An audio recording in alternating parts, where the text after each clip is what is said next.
are some who may disagree. And it is time now to take a look at a group of people who have been working really hard trying to make some money for comic relief. Hi, we're students from Guildhall, and for this year's Comic Relief we'll be staging a West End production of The Office, the opera. Because I'm a huge fan of The Office, I chose to use bits of the script from the first series and put them to music and get opera singers to perform it. We've already sold all the tickets for the shows. I think we've raised about 80 grand for Comic Relief. The last thing left to do is to get the permission from the writers of the original series, Ricky Gervais and Stephen Merchant. So, here we go. So, here I am at Ricky Gervais and Stephen Merchant's offices to get their permission. So, excuse me. Yeah. Oh, hello. Hello. Hang on, sorry. Hello, Ricky Gervais Industries. Yeah, just put it through. Hello, Ricky Gervais Industries. Yeah, no problem. I don't have to wear that, you know what I mean? Yeah. It helps. I'm here about The Office, the opera. We spoke on the phone? Yes. Okay, no problem. What time is it? You should be awake by now. Yeah. Hi, Stephen. Huh? Stephen Merchant? Yep. The fella from The Office, the opera is here. Shall I bring him through? Yeah. Yep. Okay. Right, let's get you in there. Okay. Exciting. Brilliant, yeah. A thrill for you, I imagine. Yeah, no, brilliant. Can I just say now, anything you see is confidential.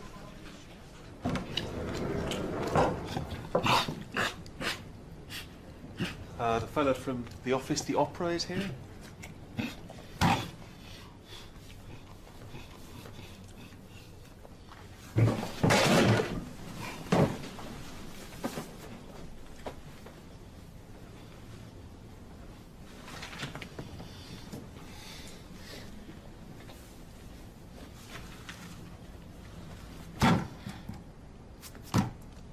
Shoot. Right, hi. Well, for Comic Relief this year, we've written a new opera based on The Office, and we're putting it into Oh, that's gonna cost you, baby. Sorry? Serious Bunce. Most successful British comedy of all time. Shown in over 90 countries, remade in 7. It's like a franchise. I'm like Ronald McDonald, but I ain't no clown. What money are we talking? Oh, well, we're not going to make any money. Ooh, you're a good businessman. Not. Well, no, no one will make any money except That's the a charity. good pitch. I don't even give my family money.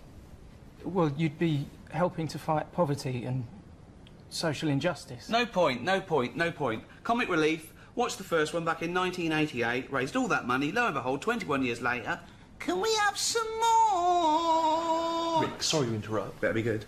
Well, you know what happens, don't you, if you do a lot for charity? Yeah, your hair turns white like Richard Curtis, look at him. Little wretch. That's the gallery of all the people he knows not to put through on the phone. Pests. Every last one of them. Begging. He's the worst.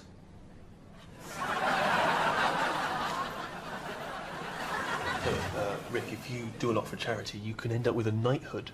Knighthood? Yeah? Does that sell more DVDs? 7 million worldwide. Or does it get you more awards? Well, it is an award. Keep talking. I mean, it's really the top award, isn't it? Have I got one? No. I haven't got a knighthood. No. Seems a bit weird with all the awards I've won. 82. How'd you get one of them? The Queen gives it to you. Call her. Well, I can't call the Queen. Offer her part in extras. We're not doing any more extras. Got out when we're on top. Same as The Office. Always worth doing something for comic relief, though, Rick, because, you know, it allows you to show another side of yourself. How many sides of me do they want to see? At least one more would be good. I mean, I think you're a versatile actor. I am. I'm a huge fan. But what do you say to that small group of critics, tiny group of critics, who say you're not a great actor at all in any way because David Brent, for instance, is not a great creation because you basically are David Brent? What do you say to them? He sat back in his chair, pondering the aforementioned slanderers. To wit, vis-a-vis, am I or am I not, like my brilliant comic creation, David Brent, entering my self versus ongoing fictional personality dichotomy? I would say no, I'm not. So what? It's a brilliant argument, but I suppose what they would say is David Brent, he's from Slough, very near Reading, where you were actually born in real life, which means you sort of do the Reading accent. Brilliantly. And then remember Andy Millman in Extras? Yeah. He's from Wokingham, also in the Reading area. And Ghost Town, that film set in New York that you did? Weirdly, you play an Englishman who also appears to be from the Reading area. Yeah. Yeah, no one does the Reading accent like me, except everyone else in Reading. But what if we go down and see the production, and if you like it, then you can give it your blessing, and off they go? So, they want to see another side of me, do they? Versatile actor. You seen the film Gladiator? Yeah. On my command, unleash hell. Did you just do that in the Reading accent? Yeah, I can do it in any film or TV series you give me. So, if I'm like David Brent, sue me. You're not even wearing a tie. You never know what you're going to get. Versatile.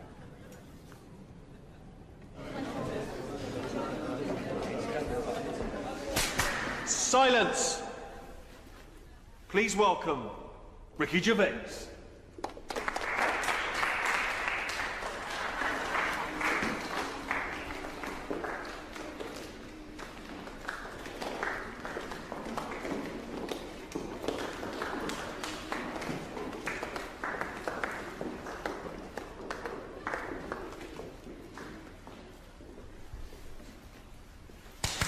Begin.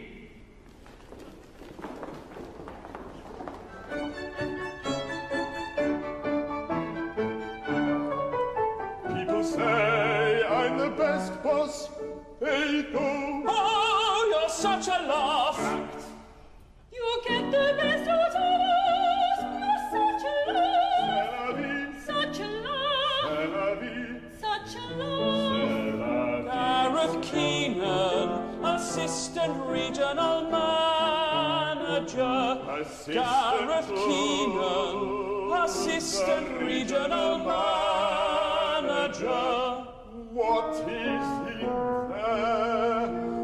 It's my stapler. Well, don't do that. Eat it out. There's people starving in the world, which I hate. It's such a waste. There's been a rape up there, there's been a rape up there.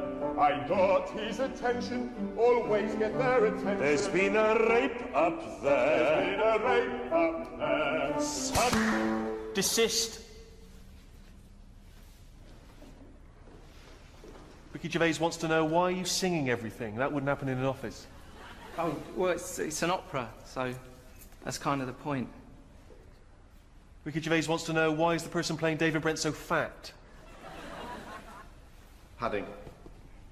Ricky Gervais wants to know, why would you want to make him look fatter?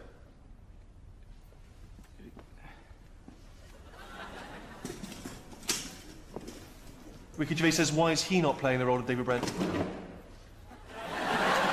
This is not part of the group. He's a stagehand. He can't even sing. Ricky Gervais says the deal is off. He does not like your attitude, and if you continue this farce, his lawyers will rip you a new a-hole. Did he say a-hole? No, I've cleaned it up.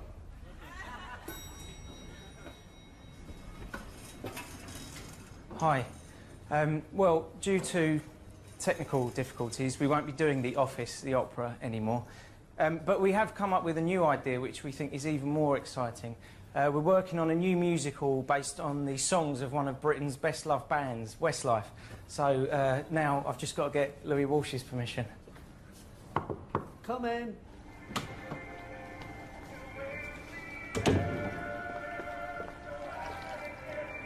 So you need my help? Ooh. Favour for a favour. Oh.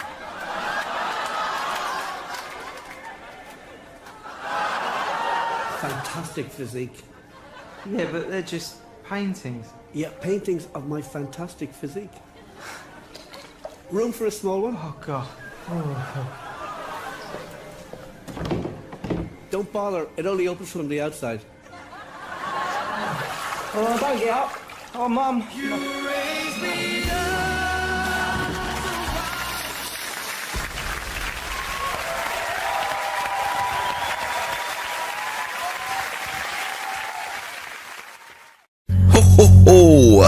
Placebo in this picture on XFM 104.9.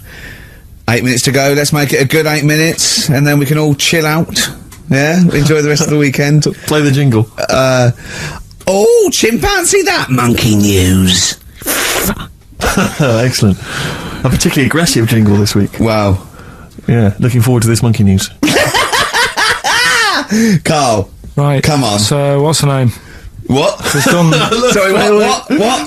Brilliant. We've done a lot of monkeys who, like, got involved in crime and stuff. Yeah. Right? We had the one on the train station, nicking a bag. Yeah. We had the one who went into a bank. Who cares? Went into a bank and walked out with the money and stuff. Yes. Right? Didn't happen either. Next. But the thing is, you never sort of found out what happened to them. If they sort of got worse, got more involved into crime just and monkey stuff. news update. That would be amazing. Brilliant. What they found out in India is... Yeah. It's got a prison. It's just for monkeys. You mean wild animals? You mean a zoo? Yeah, a zoo or a kennel or something that where it's been gone mental or something. No, it's a prison. Yeah, it's a prison. Does it have fraud cases? It's mainly sort of animals that are attacked things. It's mainly violence, I bet. That's my that and theft. Say it again. Stuff. Theft. Say it again. Theft. Say it again. Robbing. No, let's go back to that word. We're going to keep doing it. We've got 6 minutes. You're going to say the word right before you go to Hastings. Well, you say it. No, because then you'll know how to say it. Well, all right, robbing then. It's been caught robbing. Say it again, though. So Who's robbing? Who's robbing? So they've got this prison. Right? This is extraordinary. Say it again. No, you're not going to say it? No, go on then. So they got a prison for them, right? And there's 11 of them in there, 11 monkeys. Right. That are in there for life.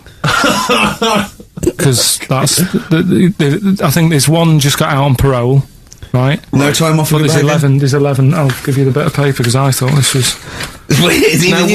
You thought it was a bit weird. Now, Carl, what are they in there for then? Because, I mean, they're in there for life, so I'm assuming it's murder, is it? Premeditated murder? They're not crime bosses, are they? They're not... Are they the prostitution and gambling? Are you sure they're not just the pawns and the head sort of like orangutans up a tree going, remember, you don't know me. You're on your own. If I go down, you're all coming with me. You take some of your gorillas down there and sort him out. Oh, the great banana robbery. It's not. I wondered if they'd get them. Right, go on then. Okay, let me see. Now, I don't know what source this is, as ever. Is it the back of a fag packet found in a toilet? Well, no, I mean, someone's clearly... If this is nonsense, then someone's clearly gone to a lot of effort, because it does open with the headline, Parole unlikely for inmates of monkey prison. Yeah! Officials say 11 inmates at India's only monkey jail. Officials? Now, what kind of people work at a monkey jail? Where do you work? It says officials say 11 inmates at India's only monkey jail are unlikely to ever be released. The prison in Patilia houses monkeys apprehended by game wardens in Punjab state for thieving and attacking people. The Daily Telegraph reports how the monkeys at the prison in Montebello snarl and glare at visitors from their heavily barred cages. 2 monkeys were released a year ago after exhibiting good behaviour for 18 months in the jail. They have remained out of trouble. Prison can work, that's good. So all 11 monkeys... They were aggressive wild animals that were taken away from the public for their own good. And robbing and that. Wildlife officials believe part of the problem has been caused by thieves training monkeys to help them. Lorry drivers training monkeys as guards for vehicles, and itinerant entertainers using ill-treated monkeys as part of their act. It's the monkey that takes the rap. It's a shame, that, isn't it? That is awful. They didn't know what they were doing, did they? Oh, so there you go. What do you think of that, though, Carl? What would you if you could visit them, like Lord Longford or something? What would you say to them? You go there and you get a visit a week or something. You know. So can you get us a video? Right. Do they get conjugal rights? Do you reckon? You wouldn't be interested in that, though, would you? They get what? Would you be happy to give them their conjugal rights? Yeah, would you? Fair enough. All right. Off to Hastings. Off you go. Later. Guys, it is a pleasure to be seated here with Kings of Podcast. That's not not saying much, though, is it? Kings of podcasts. Yeah. It's not like the Kings of Leon. No. That would be cool. Or the King of France. Yeah, he's even better. Oh, it'd be great, wouldn't it? The King of France. Now, what's he like now? Is he still around? I don't know. Oh, they beheaded him, didn't they? Really? Yeah. That wouldn't be good then. Kings of podcasts is the best, isn't it? Audiobooks. You prefer that time? Kings of audio books. Podcasts are free. We make nothing from podcasts. Let's get it right. And you've just had your back bedroom carpeted, haven't you? That's not well, the about to tomorrow. He's rolling it now. He left his job, and we were doing free podcasts, and we had about, I don't know, 1 million downloads. And I think it was Steve that said, "Why don't we just charge £1, Rick?" And we did charge £1. Yeah. Mm. And now, what listeners do we get? We've had about 3 million sold, and about 160 million free downloads. So still, they want something for nothing. They still won't give us £1 for everyone. Yeah. Everyone loves a bit of freeness, though, don't they? Yeah. Well, the British do. Which leads me nicely onto the guide to being English. English, yeah, to celebrate St George's Day, 23rd of April.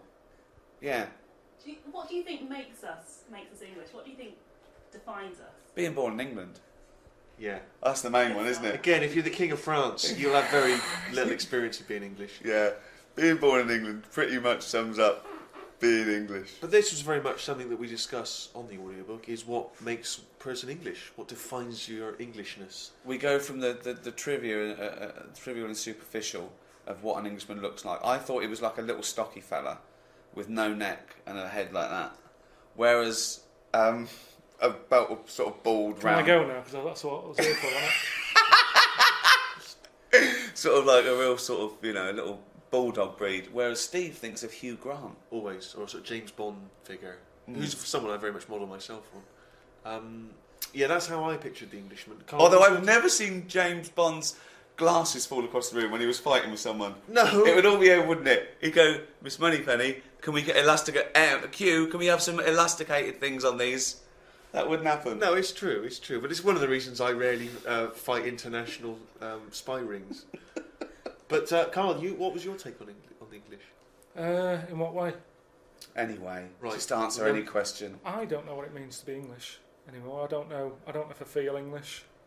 Look at the body language. What do you feel? Look at the body language. I feel more Polish. I don't know what that means. Just because whenever I walk past sort of builders and that who are Polish, they'll always sort of give me the nod. The look that I've got, I think I look more Polish than English. I think. I'm just going off foreign builders and that. They always sort of give a nod. Any Polish in you that you know? What do you mean they give you the nod? You're walking past a group of builders, you don't know if they're Polish or not. No, you can tell they're Polish. How can you tell? They're just the way they look. You can tell they're Polish. And the builders, there's the first sign. Racist. But we've talked about this before, haven't we? About the cloning thing. Yeah. That's a bit weird. Yeah. But I don't think it matters, because at the end of the day, right, you might look like some other kid, but it's the way you're brought up that will change your features and the way you are, your personality. If you lie, you get a long nose, don't you? Well, no, but listen, right, because I remember when we, I was growing up on this estate. This is going to be good. Go on. No, it's not. It's just an example of how this doesn't work. Go on. So we don't need to worry, sort of thing. Sure. Right? Okay. So I'm growing up on this estate, and there was this woman about 4 houses down, right, who's a bit rough. Alright? Didn't fancy her. Oh, God, no. Right, but she had a baby. Well, tell me about her first. I'm interested in this woman. Why was she... It was a very... Was it like a man in a dress? I mean, I didn't grow up in a posh house or anything, and I'm not saying that if you live in a bit of a rough house, you're a bad person. What does she look like? But anyone can... Tattoos? Clean up. Look like Tony Green with a fag on. They didn't clean up much, right? Oh. Which, even if you've not got a lot of money, you can still try and make a place look nice. Yeah. Right? But she didn't, and a kid used to take a horse into the house. Sorry. Whoa, Neddy. What do you mean a kid used to take a horse into the house? Where did he get a horse? Must have nicked it from somewhere. Must have done. You've seen a horse in it? No. What, is that from outside the saloon round the corner? Yeah, was it just tied up with a bit of... Right? Oh, that's great. Did Big Jake come looking for it? I'd been out. Oh. Sorry, let me get this. This was before the lynching stopped or after? Where did he get a horse from? What do you mean he must have nicked it? His mum said, where'd you get that from? I bought it. All right, then. But keep it out the kitchen. I don't want you going Catlin rustling. Where did he get a horse from, Carl? And how long did he have it for? Was he leading it or riding it? Mum, open the door, I can't stop! I can't stop it. Open the patio door as well, Looks like we got us a runaway. What do you mean? I don't know, but the thing is they couldn't afford to buy one because they're not cheap. So I'm just guessing. Maybe that's wrong of me. But I think... He had a horse? Yeah, right. So that's why the family didn't have any money, they'd spend it on the horse. No, I don't think, that's what I'm saying, I don't think they would have bought it. So anyway... Yeah, it's wise to whisper, Carl, in case they're listening. Yeah, and they could be in the room next door. It's not buying it, it's keeping it as well. Oh, so I was like in the car with my dad coming into the avenue, and you used to have to drive down it to turn round. And, and you know, sort of go back to our house. You had the traditional method of transport. Yeah. And the horse was in the lounge, reading a paper. Just like walking around. What? And when I was doing, I tried to earn myself some money once by flogging little flowers in plastic cups. What? This is genius. It just keeps coming. What do you mean you're trying to flog little flowers? What do you mean? Wait. Let's play a record. Let's play a record and come back to this. This story's going to just unravel and unravel. It's going to go on for hours. Let's play a track, Carl. It gets deeper and deeper. It's like an onion, isn't it? We've created a whole world here where there's a man living with a horse. Just walking around the lounge. I mean, I come from the West Country. I've never heard anything like that. I just think of a big sort of like orange carpet and it's got a rediffusion telly and this horse going, I'm fed up in here. Exactly. This is really... I am not taking the rubbish out again. Yeah. Right, play a record. Let's have Velvet Underground. We've got that lined up. Oh, yeah, the classic from the first album, I'm Waiting for the Man. Let's come back to the horse in a second. Little flowers in pots. What do you mean? Classic first album, Velvet Underground and Nico, which apparently peaked at a disappointing 171 in the US charts. Think of that. And that's obviously Lou Reed, the Velvet Underground, and Waiting for the Man. Yeah, great track. So, we were talking, we were doing White Van Man, and we got onto, genetically modified babies, but and somehow then Carl started telling a story about someone with a horse, and then he got onto, he was trying to make money selling flowers. Just do the flowers briefly. Well, hang on, I just want to recap slightly. So there was a family, and who had the horse in the family? It was... Because you lived on an estate in Manchester. So the mother was a right pig, apparently. Well, I don't know whether that's relevant. You don't need to go that far. But what I'm trying to do is, like, make a picture for you so you understand. What does she look like? Who did she look like? Bit of a, and no disrespect to her, bit like Pauline Quirky, yeah. Right? Okay. I knew you were going to say that. Yeah. I knew it was going to be Pauline. Did she have any tats? I've never got that close to her. Okay, alright. So who had the horse? Was this her son or her husband? No, her daughter. Her daughter had stolen a horse? Yeah, from, I don't know where, there was I think it was some stables down the road or something. And they kept the horse in the house with them? They kept it in the house. Did they didn't have it for long. No. So, and you said you were in the house one day and you saw the horse in there? What happened was, I was, they did this thing at school about raising money for charity, right? For some local charity. And they said you can do anything to raise money, and they came out with all these ideas, and I thought, that's good. What was the charity? But I don't know, I thought, forget the charity. Yeah, that's just a good money-making idea. So, you're a charity. So, so I asked me mum for some, because she used to have a lot of flowers around the house. Sure. I said, can I just take some snippings off them?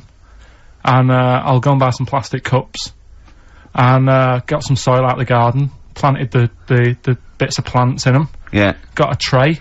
Yeah. Had about 25 plants on it, selling them for 25 pence each. Excellent. Did you sell any? Yeah, sold loads. So did you just cut, you didn't just cut them and stick them in the soil? Yeah, they wouldn't have survived. Oh. But I think people sort of thought, well, good on him for trying.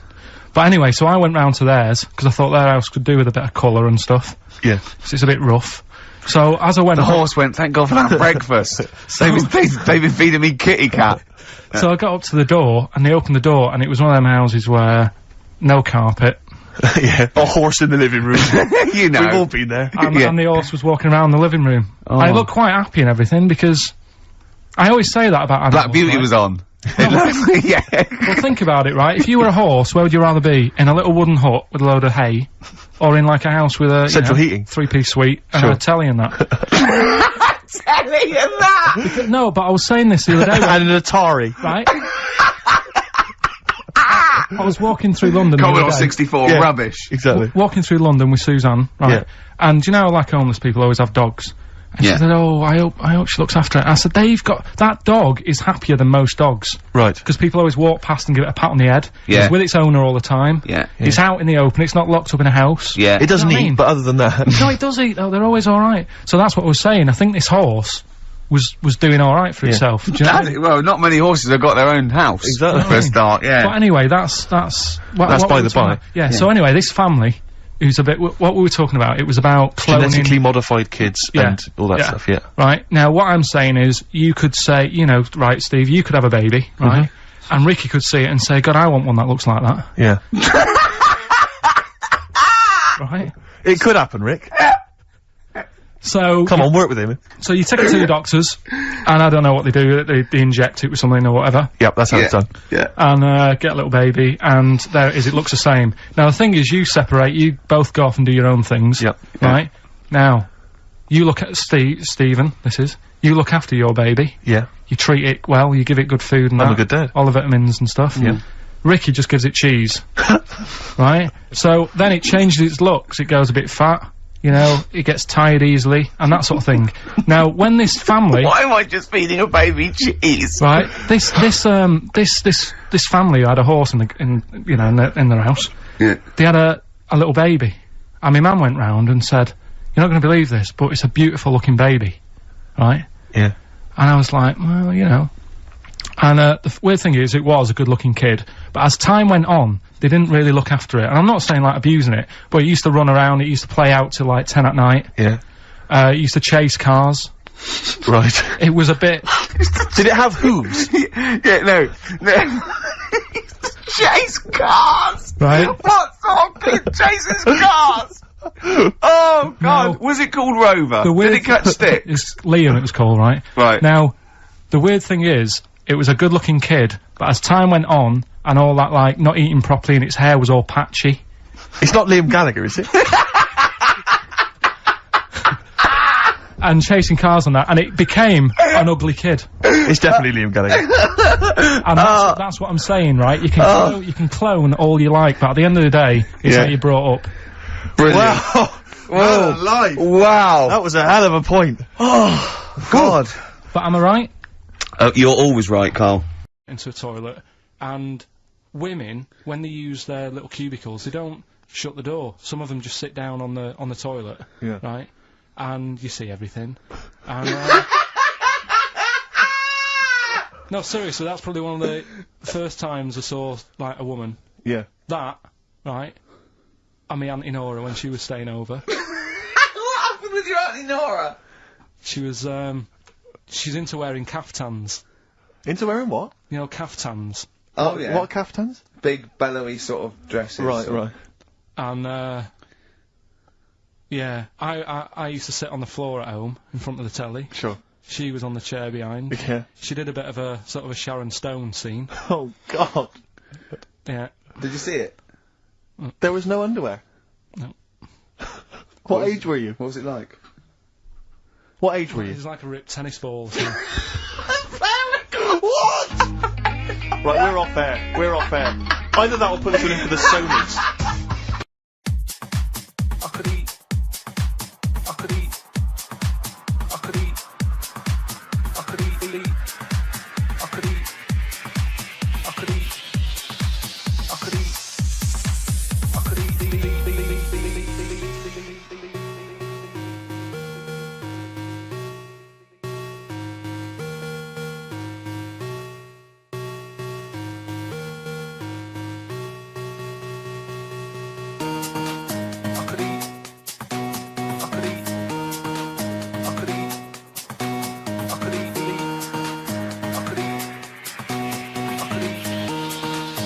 could eat. I could eat a knob at night.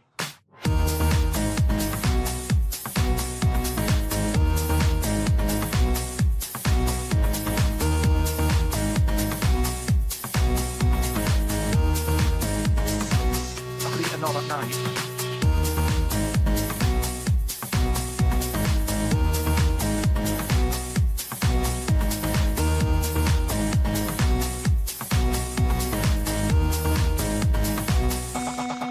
I could eat a knob at night.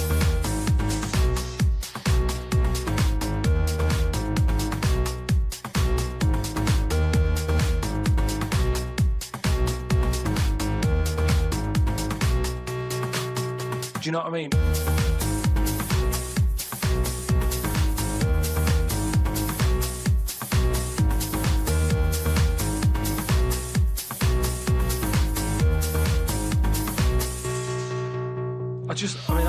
I watch it, I like those little trial bits, right? Yeah. But what I don't think people realise is, right, it is hard eating a little kangaroo knob. Right? Really? How do you know? No, it's just, you know, you think about it and you go, oh, I couldn't do that, right?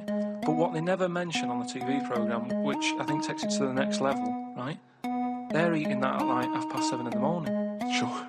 Right. Which is worse, isn't it? Mm. Do you know what I mean? If I was there and Dex said, right, Carl, eat the knob, I'd go, hang on a minute, give us a few hours, let me get some rice and that on my belly, and just sort of fill me up a little bit more. I'll pop back at about 6:30 this evening. Right. I'll be ready. And I'd be happier then. It's just that thing of, you know, you don't want to get animal genitals on and then do something. So what are you saying? I'm saying like I could eat a knob at night, but just cut that out. We'll loop that.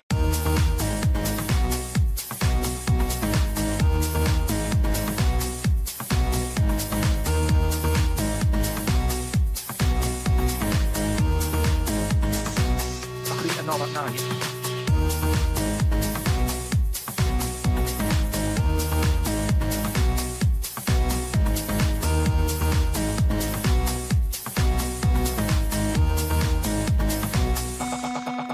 Eat a knob at night.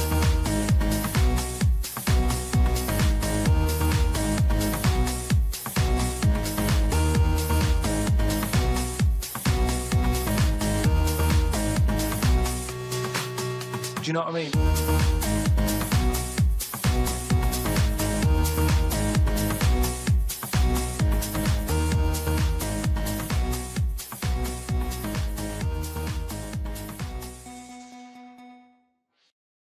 See your head a little bit. We want to get the noise, the microphone there. Right, ready? Hold on. Good. So you're just doing it? Hold on. Now, it's in position. What if it... Oh. Ready? Yep. Oh, God, it... Oh, no! Oh, it's like Jackass. Did it hurt? Did that hit me? What do you mean, did it hit you?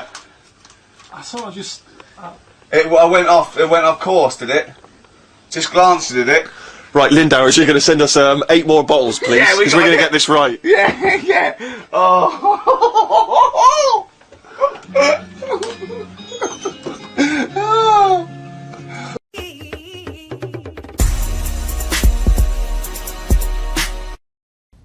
Yeah. I'm alright, yeah. What have you been doing today? Just hanging around. You look nervous. You look uneasy. Oh, I am a bit, yeah. It's not normal, is it? What? What isn't? You're asking me how my day is, and a room full of people who I don't know. Yeah. Well, you're going to get to know them. You're going to get to know them really well. What, everywhere I go, these lot are coming, are they? Yeah. Well, they've got to film it. Otherwise you'd be by yourself, and we wouldn't see it on the telly. Right, Carl. I'm very jealous of your trip here, Carl, to the mighty Great Wall of China. Well, you say that, but how come I'm going and you're not doing any? Well, because we're executive producers. Yeah, we're busy. We've got other stuff going on. Mm. See, out of all the places, this is the place that I'm worried about the most. Why? Just the way they live. They're different. What, Chinese people? They just wreck everything. They make everything weird. That's what I'm worried about. Expand on this. I don't understand what you mean. Everything. Chicken.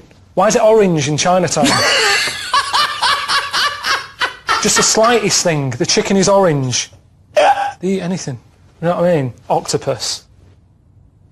Toad. He just made that one up! No, say if I go over there, I have a bit of toad. I go, do you know what? It's quite nice, that. It's nicer than chicken. Yeah.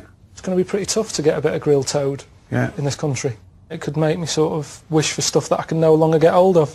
Have you been listening to what he's been saying there? Yeah. That he's scared to go to China in case he gets a taste for toad. And then he comes back and he can't get toad. So I just wanted to check that you heard that. Yeah. The way they write, the letters are weird. Their alphabet's not like ours. Theirs are like someone testing out a biro. Everything's...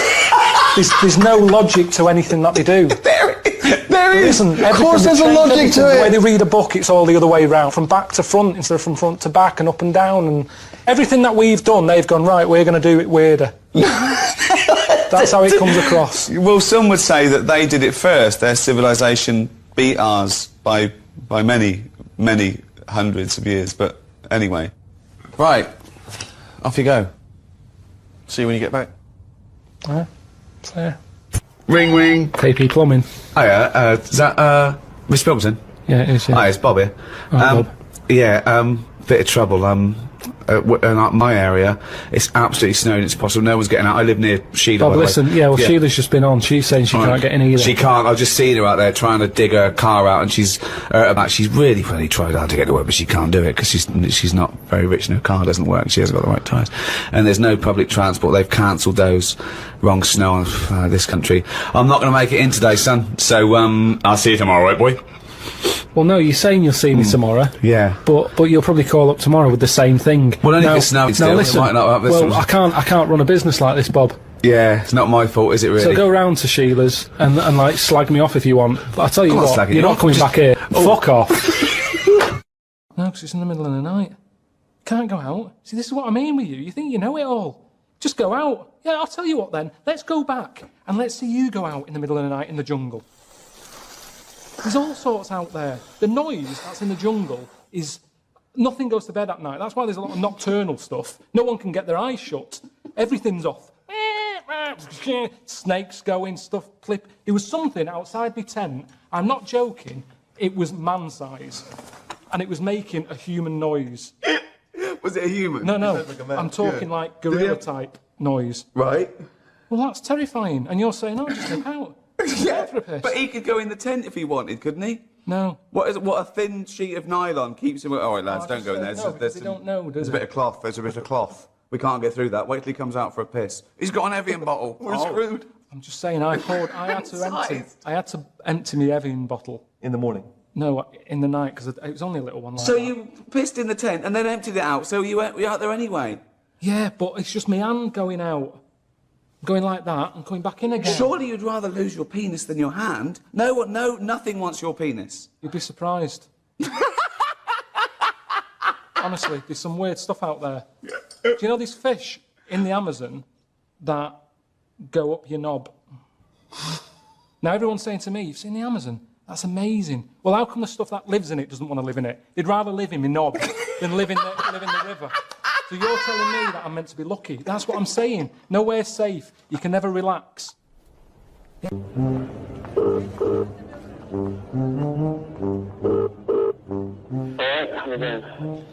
Yeah, I'm just none the wiser as to what I was meant to get out of today with Warwick. Why have they got in these to start with? They feel heavy. What do you mean? I went into the camping shop and he said, oh, carry this bag for me. Get me that off that shelf, won't you? Well, he just kept giving me signs that... Walking around for hours. He won't be able to do stuff himself. I said to him, I don't want you being a hindrance to me. Yeah, but I don't want to be lugging your stuff about. I'm looking after my own stuff. Well, exactly. So why have you sorted him out for me? It's a bit long, isn't it? He put wellies on. He had to tuck his bollocks in. There's nothing that's a standard fit that fits him, which means he's going to be saying, oh, me wellies are chafing. Not his ankles, his fucking ball sack. So I don't know. And I told him, if he goes down for whatever reason and he needs me help, I've got to drag him. Now, what I did was... Carl, you're talking about it like you're in Vietnam. He's not going to go down, is he? I asked him to get in a rucksack in case he did go down, and he wasn't happy about that. I don't think I'll ever feel the need to get in the backpack. Honestly? Honestly. I don't know why he's not happy. I'm the one carrying him. I'm not getting in the backpack. Not getting in the backpack. Not getting in the backpack. It's not funny, really, if we're in the middle of nowhere... Yeah. And we have to... You know, he's talking about seeing orangutans. Now, I don't know how they act around someone of his size. I don't know whether they're just seeing black and white, and to him, he's one of them. I don't know, honestly, I don't know. But why him? What's the reason for taking him? What's he bringing to the party here? I thought it'd be funny. And there's this octopus there, and you're going around, right? And you just see it start spitting at you, poison. What would you say to it? Well, it's too late then, isn't it? And I'd kick it. And I'd say, knobhead. I would, but what's the point? What's the point in getting annoyed now? Because it's done its stuff, hasn't it? I don't know why you'd kick it and call it a knobhead under the water. What is this octopus thinking? Oh, God. Oh, okay, you fucking eight-legged shit. I'm not bothered. I don't know what you're saying. Fucking cunt of a mollusk. I'll just spit at you again. It's not bothered. You slimy little fucking boneless wanker. This is why. How would you honestly, sell these places to me? We're coming in your travel agent. Karl Pilkington's travel. He's been round the world. He's seen all the sights. So we're going there. Hello. We're thinking of going on holiday. Me and my husband, Stephen. Well, what are you thinking? China. China? China. I don't bother with that. Where have you been in the past? Well, we've been to Wales and we don't really understand the language. What they're saying? Don't know what they're saying at all. Oh, forget China then. Oh. They're worse than the Welsh with their language. It's mental. There's no order to it whatsoever. It's mental language. It's like aliens. So you don't want to go there. Have you thought of anywhere else? Hang on, you're supposed to be selling us a holiday to China. No, I'm not selling you. I've just got to sell you a holiday. So I'd say you don't want to go there. Okay. How old are you? Oh, well, I'm 72. Right, well, you don't 23.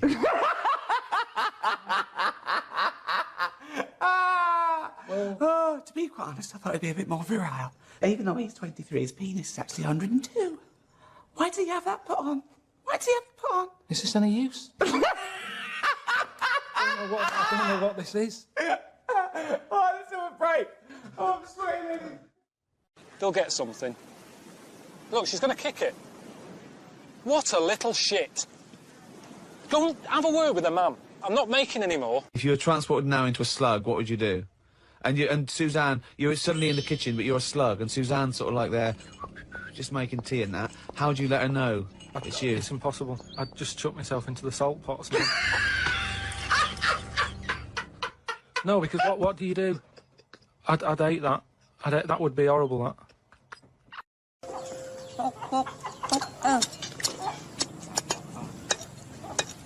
Fuck boy. Hey? Fuck boy. Fuck. The fuck is... Fuck. Fuck is chop.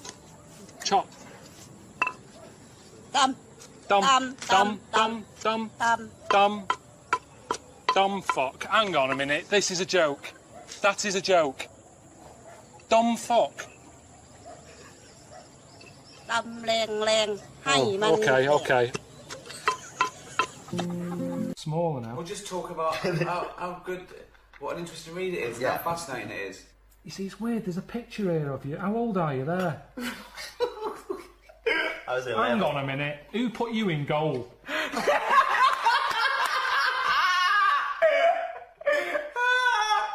Hello, Carl. Have you got any food? Got any food? Got any sandwiches? Well, I have, but if I give you my sandwich, there's someone else behind you, and they'll all come out. So what are you going to do then? What are you going to do? I'm going to help you. How? What are you going to do?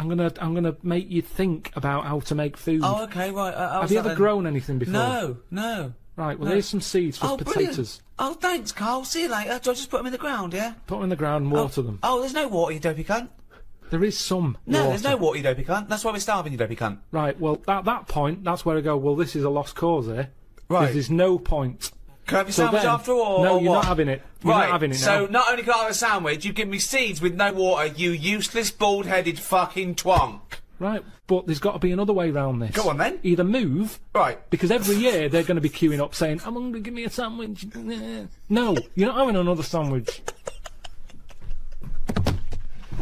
Once again, it's an utterly ill-informed discussion. What are you doing?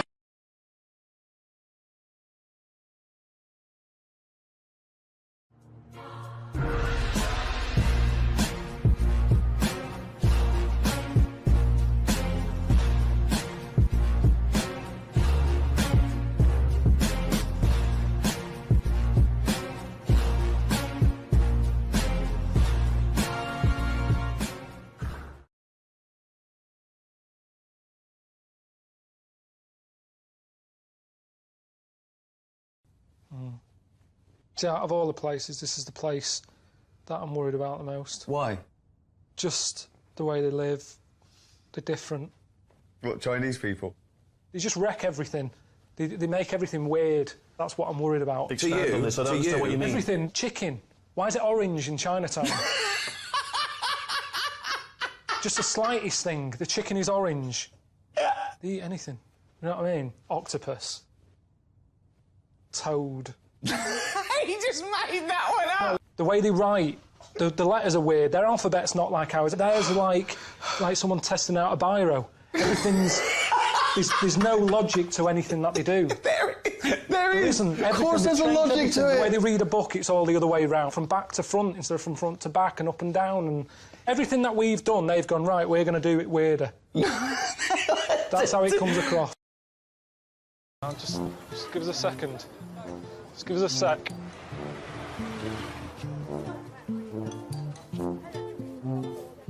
You are kidding me. Have you seen this? Have you seen the things? There's no doors or anything. As soon as you open the door, you could just get a full view of someone. I mean, if it was here, it's more understandable, isn't it? Because you'd be sat here, and at least people come in and you'd sort of go, I'm in this one.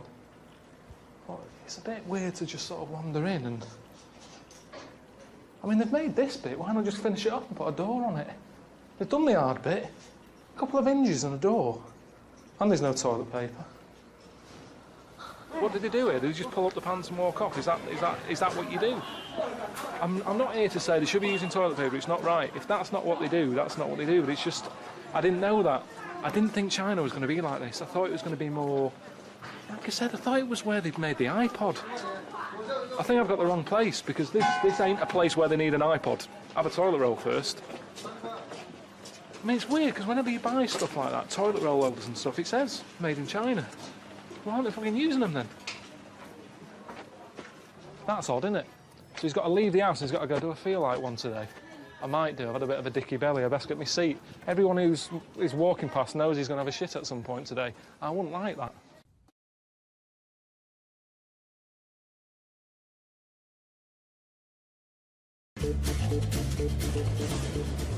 Whoa!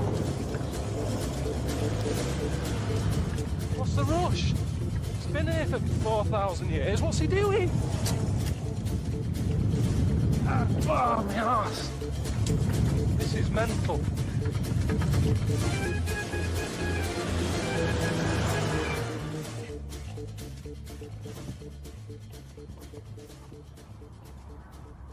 It's a lot of shit. You don't normally see any of this, do you? You don't see that many buses there. It looks like it's sat in the middle of like a nice desert. But it isn't, is it? It's just a building site. I'm half tempted to ask for Ardat. I mean, it's not even bits of old pyramid, is it? You've got all sorts of... You've got bricks here from, like, council houses and that. It's literally just, people have brought up shit and dumped it here. It's like something out of Planet of the Apes, isn't it? Barren.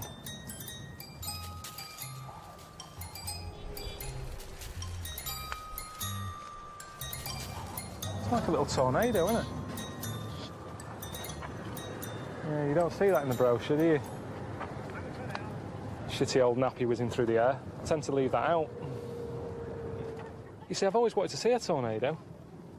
That is on my wish list before I die. Because it's natural, it's a natural thing that I don't understand.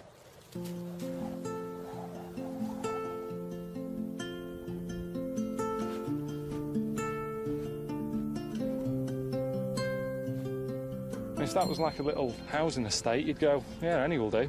Are they all the same size?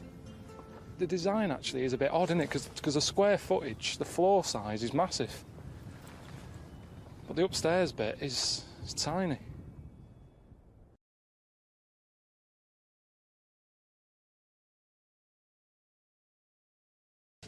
Yeah, I'm not going to change your mind, am I? I'm not going to come here and say, you know, it's all right, but it's not that amazing, is it? It's like telling someone that the kid's ugly. It doesn't matter how ugly that kid is. The mum and dad love it to bits. And I didn't want to say, but when I was looking up, I thought the chin looks a bit big. It's like that. All the rest of it is brilliant, the proportions, his arms and that, his body, but they just need to chip away a bit more, I reckon, at the chin. It's a bit sort of Jimmy Hill-ish. Say if I get back home and someone says, "You've seen Christ Redeemed?" I go, "Yeah," and they go, "What's it like?" I'll probably just say it's like a big ornament. Do you know what I mean? It's like something me Auntie Nora would have, sort of next to the telly. But I'd say if you're going to come up here, it's not about that. It's about that lot. It's about coming up here and seeing all the view there. Knock that down.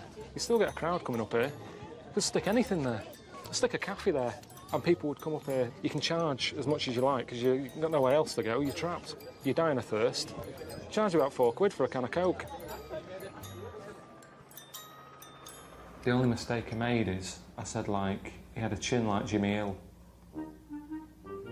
And after that, people told me it's not his chin, it's his beard. But it doesn't look like a beard. So they could have just done with chipping a bit more out, make it look a bit more airy. I was saying that there's so many sort of flying ants around there. I imagine the workers going, "I've had enough of this. Does that look like a beard?" "Yeah, it does, Bob, let's go. I'm not hanging around here." That ruined it a bit. I don't know why there's so many flying ants up there. Ants shouldn't have wings. I mean, when you see them walking, they're all over the place. They sort of go forwards and then come back exactly the same path and shoot off over there and come back again. If they're not good at walking, they're going to be useless with wings.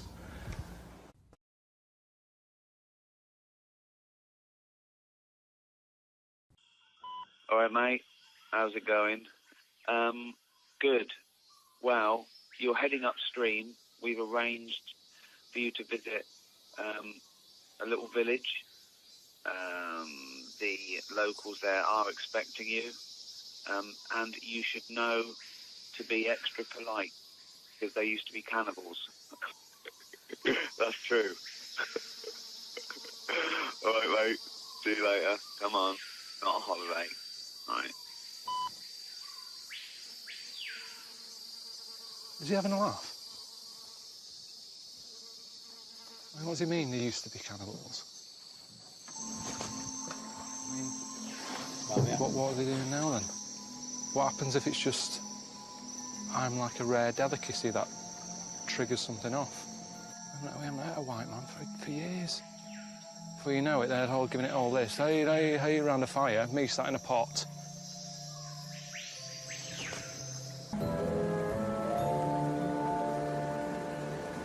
Right, didn't wave back, so that's... They don't know what that means, or they hate me already, I don't know. Nothing again. I'm not doing it again, it's embarrassing. It's like asking someone's name 3 times and not hearing them. Are they smiling even? This is proper, isn't it? This is like proper tribe.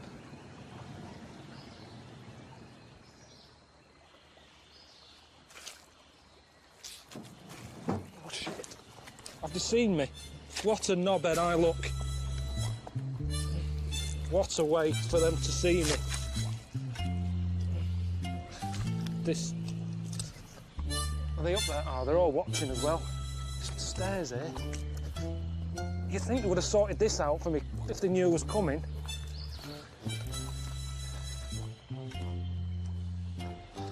Do I want the bags yet? All right. OK. He's glad to see the back of us, isn't he? See you then. Look at him, he can't get out of here quick enough.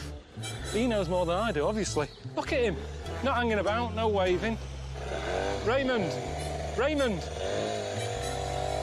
Anyone watching at home, he does do tours.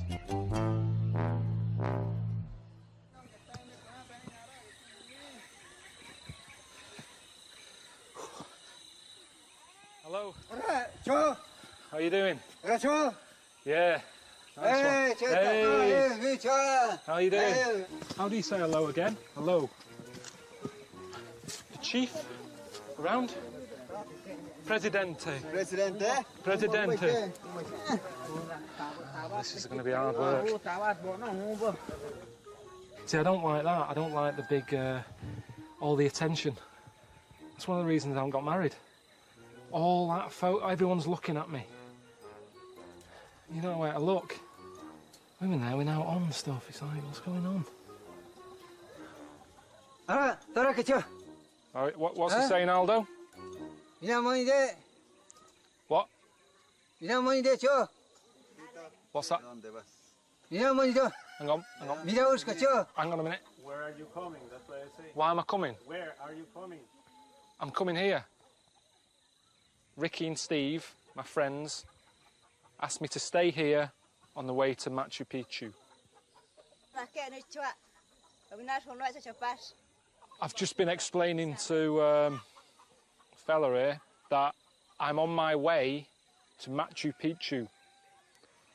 Need somewhere to sleep. On my way. I'm gonna be staying here in a tent. Right, let's get on with it. We've all got stuff to do. Oh, God. There's a woman with an axe. Right, and she's not wearing the stuff. It's like she didn't want to join in. It's mad, isn't it? No matter where you live, there's a nutter. Whether it's on a council estate in Manchester, London, in the jungle. There's always one in who doesn't want to join in. Swinging an axe about.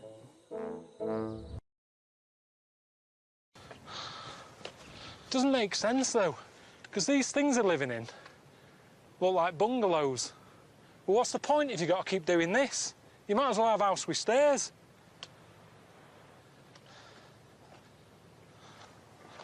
A bit more pleasant. For fuck's sake.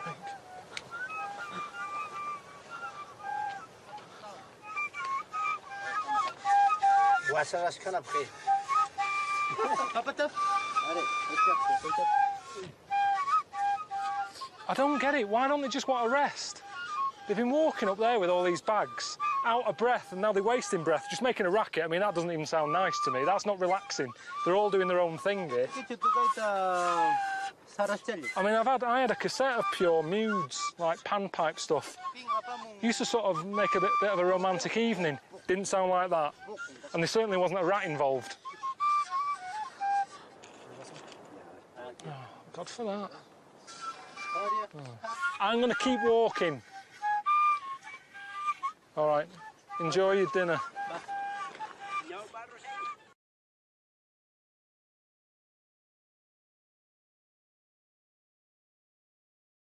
Little drink of tequila to smoothen your muscles and give you a little bit of strength. One kind of tequila, they put worms in it. And it's a very nice thing to offer the worm to the guest. What is wrong with you people? May we split it? Just piss-arsing about on bulls, drinking worms. I've been wrestling. I've only been here about 3 days. It's like everyone's daring each other to do something stupid. Get on a cow, get on a bull. Hey, let's have a wrestle. Eat a worm. Do you know what I mean? It's never ending. It's just... Actually, for us, this is normal, man. I know, but that's what's frightening. Do you chew or do you just swallow? Of course you chew and you try to figure out the flavour and everything. Right, here we go.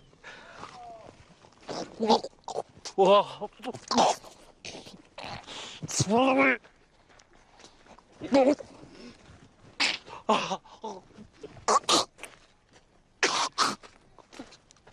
It's still in there.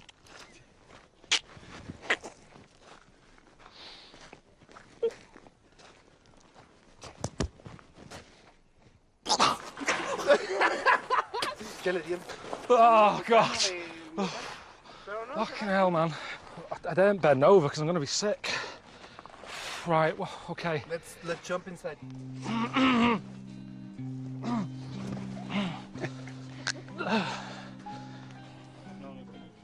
Gracias. Can I see him? I've caught you out, haven't I? Get him pissed up, stick him on a bull. If anything happens, you just... See, this isn't helping, Eugene. You know, seeing I've got to suddenly jump out of the way. Shit! Look. Shit!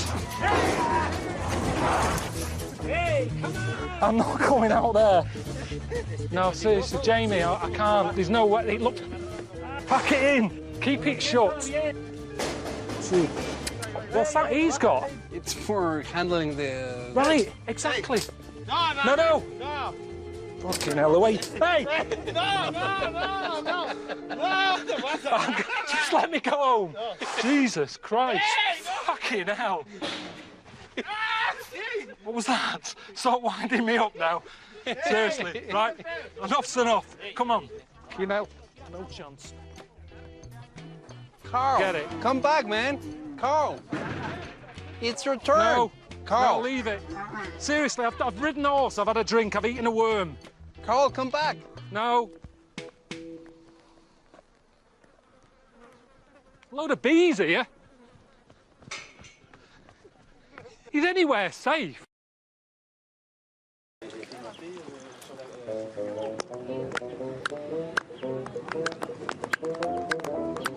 What's the clapping thing about? Yeah, it's just...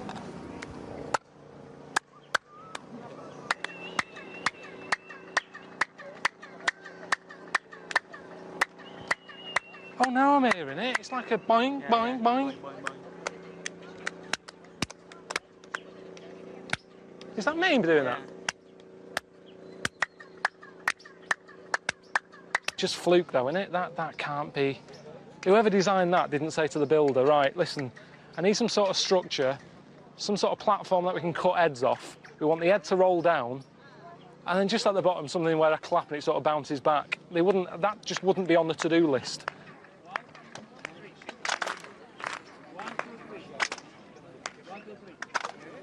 Is that, I mean, is that what they really wanted this to be like when they built it? This wonder, a wonder of the world. Is she all right here? This woman's fainted.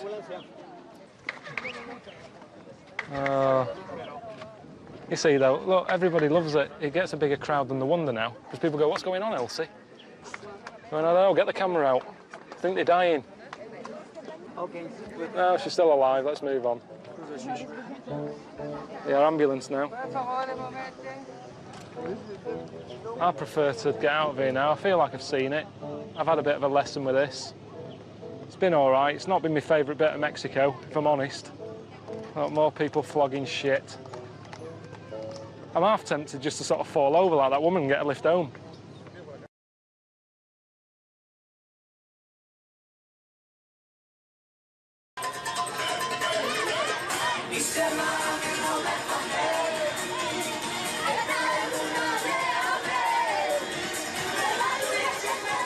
Nothing's ever easy, is it? You know, Steve said he sorted me out with a lift to get back to the hotel. Well, that's nice of him. And then this lot turned up.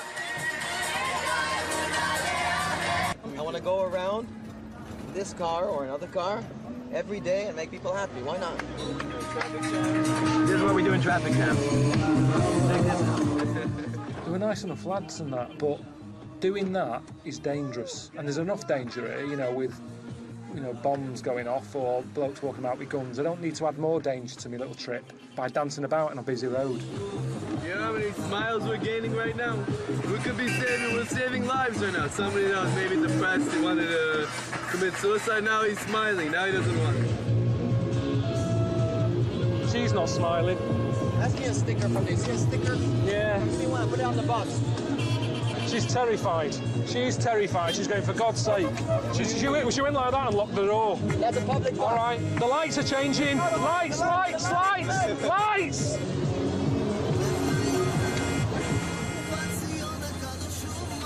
Oh, we're not getting out again. Where are you going? And it took ages, didn't it? You know, I mean, I might as well have got on a bus. You know, at least a bus has less stops than they do. I mean, at every 100 yards they were getting out and having a dance. Good stuff, huh? Yeah, it's good. Come on with us, just for a bit, come on. Move it. 2 minutes, 2 minutes. On a corner, come pick a dangerous spot. This is the most dangerous place.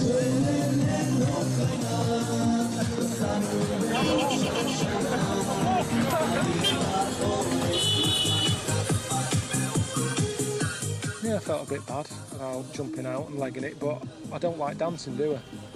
You know, I don't dance at weddings, so I'm not going to start doing it on a dual carriageway, am I? I mean, you're right. There is a lot of misery in the world. But that doesn't help me. That's making me worse. They're causing all that bibbing. Do you know what I mean? Someone's trying to get to hospital. The grand's dying. They're in the road. Hey, get out the fucking road.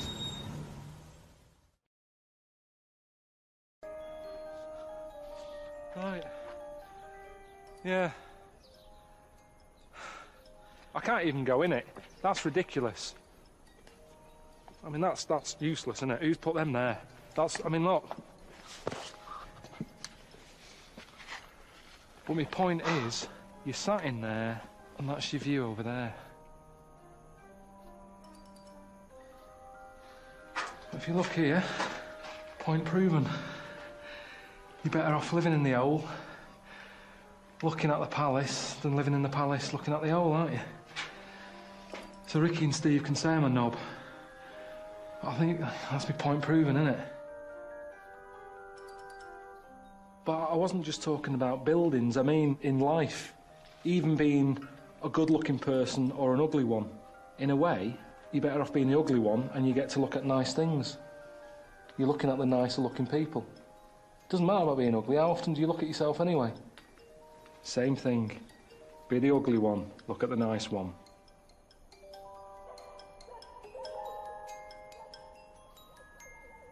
What's that? Who owns that? Why is the dog so high up? It's not going to show up, that dog, is it? Oh, fuck me. Jesus.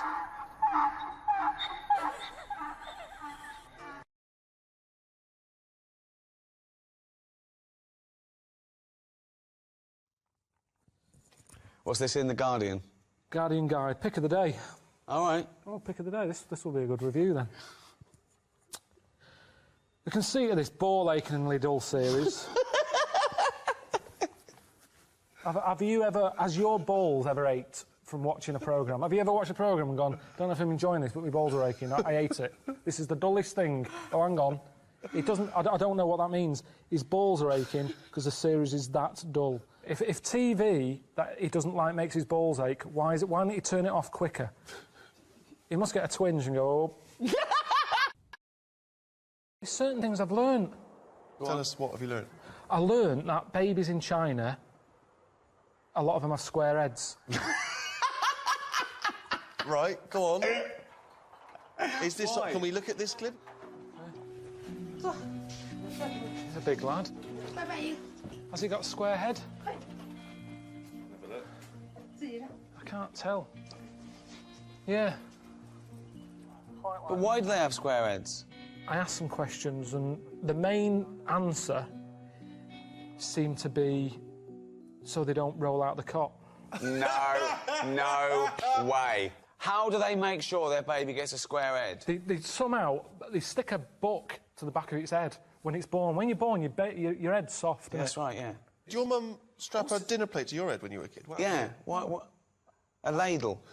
But I didn't get all the ins and outs, and this is what I'm saying. But why does that doesn't stop them rolling out the cot? If you've got a square head, it's not like they couldn't roll out. Babies' heads, remember, your head is quite big as a baby.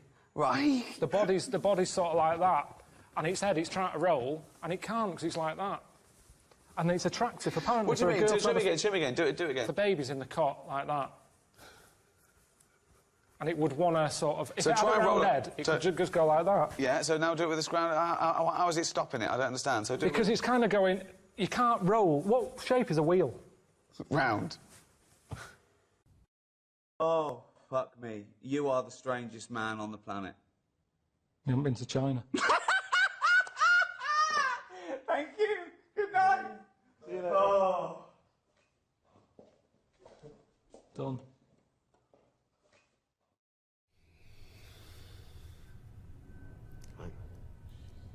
Hi, welcome. I'm Warwick Davis. With me, Ricky Gervais. Am I not leading this? Because I'm just doing like you do, and that's my website. No, you are, and it's brilliant. Well, you're supposed to go hi. Yeah, you sort of say acknowledge that, and then. I was waiting. You were ready for that. Okay, start again. Hi, welcome. What's that? Don't say hi. I mean after the first word. Okay. You think what you're going to say and say it. articulate, and be warm. You do plenty of Right. Did he just answer back then to Ricky Gervais? Sounds like it. Sounds like Hang on a minute. Ooh. Okay. Listen, I've been in the business 30 years. How long have you been acting? That's a fair point. He's got you. Thank you. Hello, I'm Warwick Davis, and welcome. Ooh. Would I say viewers? I'm not sure. What are you I asking viewers. me for? I haven't been acting as long as you. Hang on a minute. I mean, what is my opinion, Let me mate? get this together. You've been in the business 30 years. Hello, readers. Do you have? Yeah, readers. Well, you seem to know it all. Fans. That's good. Isn't it? Ooh. Don't I mean, look at me. a mistake before the first word. I mean, that's got to be some sort of record. Don't even look. A mistake before he opened his mouth to speak. Yeah. That's amazing. Listen, you've done all. What have you been doing in these 30 years in the business? Yeah. The catering. Good one, I've Steve. never stooped this low. Tell me. Right. Just don't say anything. You must have stooped until I introduce you. Okay. Hello, I'm Warwick Davis, and welcome to warwickdavis.co.uk. I messed that up a bit. Yeah, a little bit, yeah. No, one more go. Yeah, no, it's fine, it's fine. If he wants to plug his own stuff via the BBC, that's up to him. But get it right. You've got one more go, okay? Hang on. Okay. All you got to say is who you are and the website you're plugging. Yeah. Okay, well, that's easy. But I mean, it's kind of obvious if they're on my website looking at this, they know who I am, don't they? Well, this might go on YouTube. Okay. Back to me. Hi, I'm Warwick Davis, and welcome to my website, warwickdavis.co.uk. So close. No, don't. What are you doing? What's that finger? Don't be in my eye. So, are they on the website or not? You No, said they're already there. Well, when you said we'd do something to plug the website, I didn't think it'd be on the website. So, is this on YouTube? No, it's for my front page. This is go on your website. Pride of place. So you're really using us to plug what are you plugging on the website? Merchandise. Is it? You're not selling stuff. It's not commercials because I don't do commercials. Okay, I'll skip you. I do commercials. Okay, just when you pan, I'll go with me, Stephen Merchant. Just go straight past that and then come back to me again. Okay, that's what we'll do. You don't have to be involved. Are you all right with that, Stephen? Sure. Thank you. Well, he's you're not even in it. We don't need to. You're not obviously non-commercial. We don't have to involve you, so that's fine. We can blur that or something. Hello, I'm Warwick Davis, and welcome to my website, warwickdavis.co.uk. Put my website. There's a little P in there. Welcome to my website. Welcome to my website. Shut up. Hello, I'm Warwick Davis, and welcome to my website, warwickdavis.co.uk. With me, Stephen Merchant. Barclays Bank. Thank you very much indeed. And I think we might have an exclusive clip of my new, well, not exclusive, probably just whatever they had left over, of my new series, Life's Too Short. Well, have you got that? Because you got asked permission. No, you've come into it now. You're into it. Well, yeah, but have you asked my permission to use that clip? Because. Well, so Stephen, you're all right with that, yeah? Well. How much am I getting paid? No, don't let me down now, man. It's to help promote the thing that you're involved with as well. Okay. No, we can just cut into that. So here's an not exclusive. No, don't do that. So here's a clip.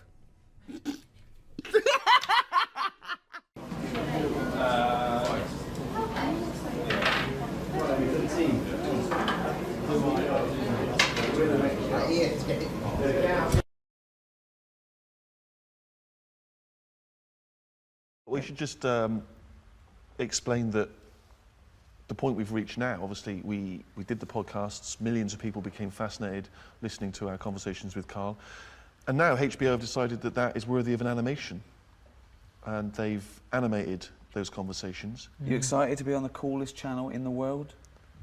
Never seen it. Never seen it. No, but you've seen some of the programmes that our stable mates are incredible. Sopranos, Curb Your Enthusiasm, The Wire. Some of the greatest programmes ever made, Karl. I've seen them.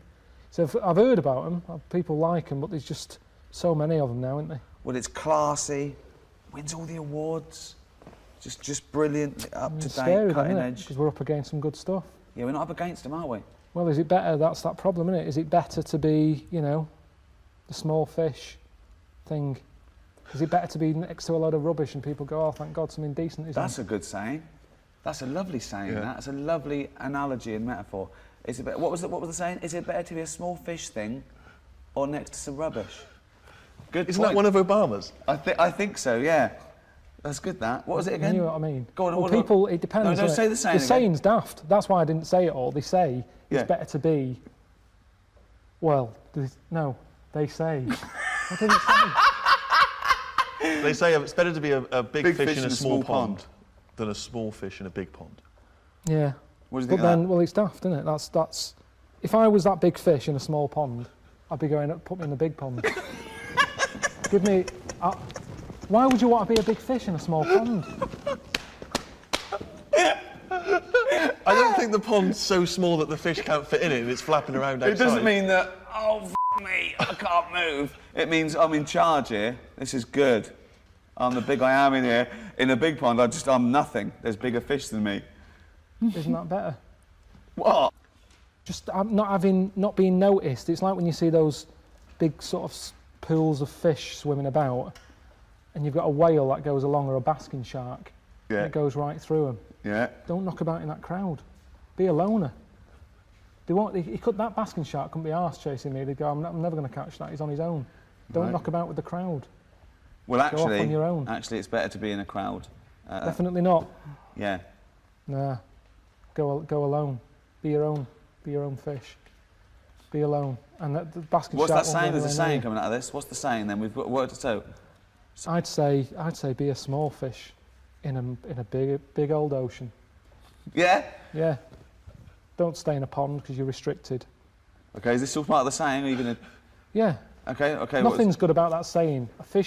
A big fish in a small pond. Well, let's face it, it's not in charge. Even the big fish in the small pond isn't in charge because it's a pond. So that means they're in someone else's garden. So they're not in charge. So it doesn't work at all. I'm gonna bet. Doesn't work. It's a pond in someone else's garden. Yeah. Нет, я не шпион, я умоляю. Oh, hey, look at you there. Do you want to speak Russian like me? Send me all your money. Всем привет и добро пожаловать на мой канал. I'm an American and it is time to learn the Russian alphabet. This here is a normal American A. It makes the ah sound like ah, and the Russians stole this from the American language. This is a pregnant soap dispenser. It's pregnant with bubbles, so when you use it, it makes the b sound, b for bubbles. So this one must be a B as well, right? No, this is a V. Russians copied our homework and changed it just a little bit so that they would not get caught by the teachers. But you can't fool a smart American patriot. Я слишком умный. This is a non-pregnant soap dispenser. Since it's not pregnant, it will not have a baby saying goo goo gaga. This makes the G sound like in goo goo gaga. This crab-looking abomination scares the living shit out of me. For some reason that only Satan can grasp, this makes the D sound like da-da-da-da-da-da-da-da. This looks like an E. E stands for egg. Now picture a chicken laying an egg. Seriously, think of a chicken pooping an egg out. What sound does it make when it comes out? You're right, yeah. This makes the yeah sound. Now the E has eyes on it. This represents you watching the chicken lay an egg with your eyes. What would you say the moment the egg comes out? You got it. Yo boy. This is the yo sound. Yo. This is the handsome Squidward of Russian letters. I am not gay, but I am attracted to it. It makes the je sound like je, just like in the gorgeous language of French, je. This is literally the number 3. This must have been a glitch that the developers accidentally left in during an update back in the day. This makes the Z sound like z. This is a backwards N. More proof that they ripped off the American alphabet and only changed a few minor things. This makes the E sound like E. And this right here is a backwards N with a really sexy unibrow on it. I swear I'm straight, I think. This makes a Y sound like at the end of boy. You know what I mean? This is just a K sound stolen from us again! Блин, это наша американская буква, блядь. And it sounds like K. If you look really hard at this one, it kinda looks like an elephant with its trunk out on the left. What do elephants do for fun? You're right, they lick things. Lick. Makes the L sound. This makes the M sound. M for monolingual beta, which you won't be once you learn Russian. This right here is my least favorite letter. It looks exactly like an H, but it's pronounced like an N. It confuses me, and now I sometimes pronounce H's as N's in American. I get really weird looks at Pizza Hut. This letter is why I have trust issues. Yes, it is technically an O sound, but sometimes it's an A sound for no reason. You just have to accept that you're absolutely with this one. This looks like a porta potty, porta potty. You know one of those bathrooms you find at a concert or something? It makes the P sound, This is an R sound, r. The leg on it that would have made it an R ran away. You get it? This is a heterosexual or homosexual C. In American, the C is bisexual, since it can make a hard k sound or a soft S sound. In Russian, it's either just straight or gay, since it only makes the soft s sound. This is boring as shit. It's literally just a T. This letter is a weeaboo. This makes the ooh sound like in ooh. Just picture it at an anime convention saying ooh. This makes the F sound, fa. The F stands for holy frick! Why is there a stick stabbing the circle? For some odd reason, this makes an H sound, which is kinda harsh but not too harsh, like хорошо. If you saw my last Arabic vid, you know I suck at H sounds in every language. This alien looking thing kind of freaks me out. It's like a glass of milk that grew a little leg. It makes the TS sound like t. I don't know what's with them and making numbers into letters, but this is literally just a 4. It makes the ch sound like ch-ch-ch-chia. Shut up, пожалуйста. Shut up, sh. This makes the deep sh sound. This is the same thing as the last one, but it has a little pinky sticking out, so you know it's a bit more elegant. This is sh. It's less deep and more elegant than the sh. I think. I kinda suck. This is literally 2 letters. I don't know how they got away with this, but this is the ooy sound. Just kidding, it's the E sound, but I like to exaggerate. This is a bootleg Euro symbol, and it makes the E sound kind of like in the word etta. This looks like a fish, and you know what else looks like a fish? You look like a fish. It makes the U sound. This blatant disrespect for the American R is actually the ya sound. Ya. Ya is actually how you say the word I in Russian, so if you didn't know any words, now you do. Now let's see how good you are at reading Russian. Read this word. What? No, that's not how you say it. It's здравствуйте. Did you not learn anything from this video? Maybe you'd be better off learning Mexican or sticking with American, you monolingual beta? Alright. How would you go about chatting up a woman in a bar? What tips could you give? I've never worked like that. It's always been like a friend of a friend and all that, and just happened to meet them, and then you have a chat, and then. How did you meet Suzanne? That was when I was working with her, and she gave me 20p for the hot chocolate machine. She never asked for it back. Thought she's all right. Been there sort of 11 years, so it works. Has she ever given you that? You've never given that 20p never back? asked for it back. And did you return the favour, perhaps on the next date? You buy her a Kit Kat or something? No, I don't think I did. I think word got out that she liked me and that. And what did I do? I think I did some work for her, did some editing for her, sort of show off my skills and that. Sure. And she was like, "Oh, you're good at this, aren't you?" I was like, "Yeah." And I think she got us another drink because I was doing that editing for her in my own time. So you're up on the deal, aren't you? Because I know now, I know for a fact that you've not spent any money on her in 11 years, so you're 40p up. At least. Lawrence from New York says, I was wondering how Mr. K. Pilkington would interpret this famous saying of philosopher Ludwig Wittgenstein. The quote is, if a lion could talk, we could not understand him. Even if he's English? Yeah, if a lion could speak English, so there's no language barrier, he's speaking English words and using all the correct grammar and everything, but you wouldn't be able to understand what he was saying. Why? Because it is from a different world. His frames of reference would be so bizarre that you wouldn't be able to get a grasp on what he was talking about, because you'd have so little in common, even if he used real words. No, but he's talking English. Yeah, no, but his reference points would be just so far removed. You know, they're removed slightly when if you saw 2 people talking about Kierkegaard, you'd I wouldn't understand that. Exactly. So remove that 1 billion times to a different species with different input. No, but it depends. If I'm talking to a lion in London Zoo, Yeah. he'll be saying, "Oh, I'm fed up of being stuck in here." I'll go, "Yeah." It's like that. It depends what his background is. I mean, there's some people who might have lived down the road from me, but have a totally different life. Absolutely. So it doesn't matter that it's a lion, does it? Well, yeah, because they're just trying to remove it even more. So now it's not just a bloke who lived a few doors away. Now it's not even a bloke. Now it's not even... Yeah, but I'd pick something smaller or something, you know, a worm without a mouth. I'd go, definitely not. What? Definitely not what? I wouldn't be having a chat with it. I just think that a worm that's on the ground, what's it got to offer me? It's blind and it hasn't got a mouth. It's not going to be a good day out with it, is what I'm saying. It's not going to have that much to say to me, even if it's English. Right? Even if it's English. And how can you tell if a worm is English? Does it wear a very tiny bowler hat? Oh, Christ. But do you understand... What about a jellyfish? No, you see, I think that's where you can say you wouldn't be able to have a good chat with them. Because, to me, the sea might as well be another world. Yeah. Right? Yeah. In a way, I think the fish sort of have more rights than us. What do you mean? Just because when whoever made the world, right, say, you know, we're just bigging up God, but if I was to have a go at him, I'd say, you added too much water. Criticism 1 to God, right? So... How would you have changed that? Just more land.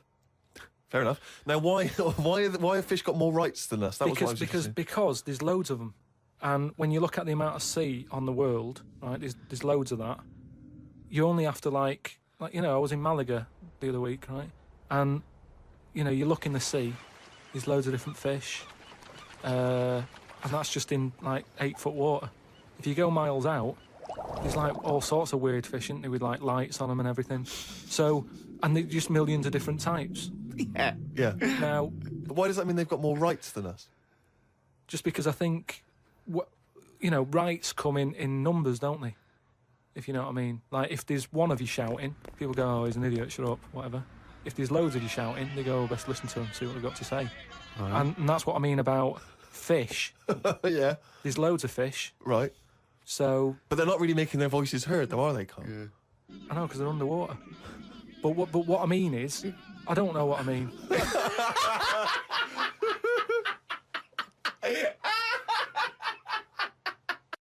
Hello, everyone at Warner's. Thank you so much for getting behind the DVD. Hope you're enjoying your Q4 presentation. We're right behind it. We're going to do TV and radio and really make this a big seller.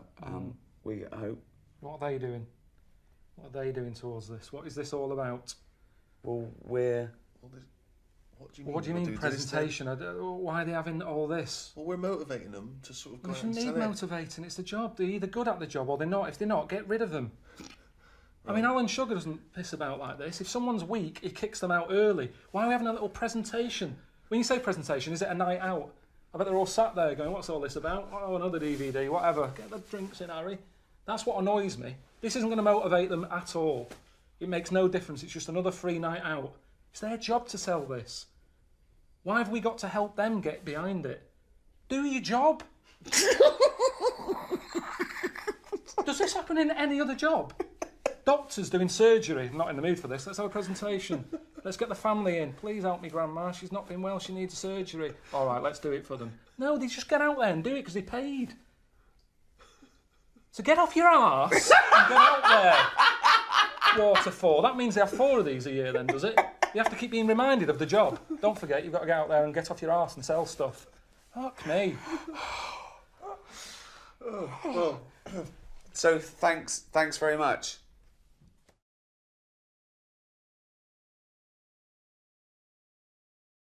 All right. What about teenagers? And do you feel that life was better in, say, the 1950s? I don't know. I wasn't around. So but you understand what it was like in those days? You've seen Happy Days. I don't know. People always say, don't they? Old people always say, oh, you know, it's a better life in the 50s. And it's like, yeah, it was for them. Of course it was for them. They're old now. Being old isn't great, is it? So you're just happy with your lot. I suppose I was happier starting about 1984. Quite a specific year. Why? Why was that? It was just I was free and happy. How old were you? I don't know. He's just counting on his fingers now. 12. Right, okay. And it was just good. So the happiest days of your life were between the age of 12 and 13? Yeah, it was good. I had the world ahead of me. Little did you know your hair was going to fall out and you were going to whinge every minute of the day. I had my bike. I like messing about my bike. You had your mates. I had a pet magpie. So you were probably the teenager that you eventually hate? Probably. Were you a good lad, law-abiding? I wasn't bad. I just sort of, you know, just potted about. I mean, when people talk about what was on the telly back then, I don't have that much memory of it because I was always out. I was always playing out. What were you doing when you were out? Just playing about, just like on a bike or... Just riding in a circle endlessly through blizzards, I loved it. rain, sleet, hail. I never seemed to be in. I was always... When everyone always goes, where were you when Band-Aid was happening? I was always out on my bike. And everything was like... you and McGregor? A memory's always sort of like coming in for some orange and looking at the telly and seeing Princess Diana's getting married, and my mum says, have you seen this? And I'm going, oh, I'm going out on my bike. I was always doing that. The only time I was in the house... This is why you don't know anything, because you never stopped. Yeah, but this is what being a kid's about. But That's all what I the mean, being information free. you have, Carl, is as though you've gleaned it as you raced by on a bike. It's almost like, you know, every piece of information you have. Your hair blowing in the wind.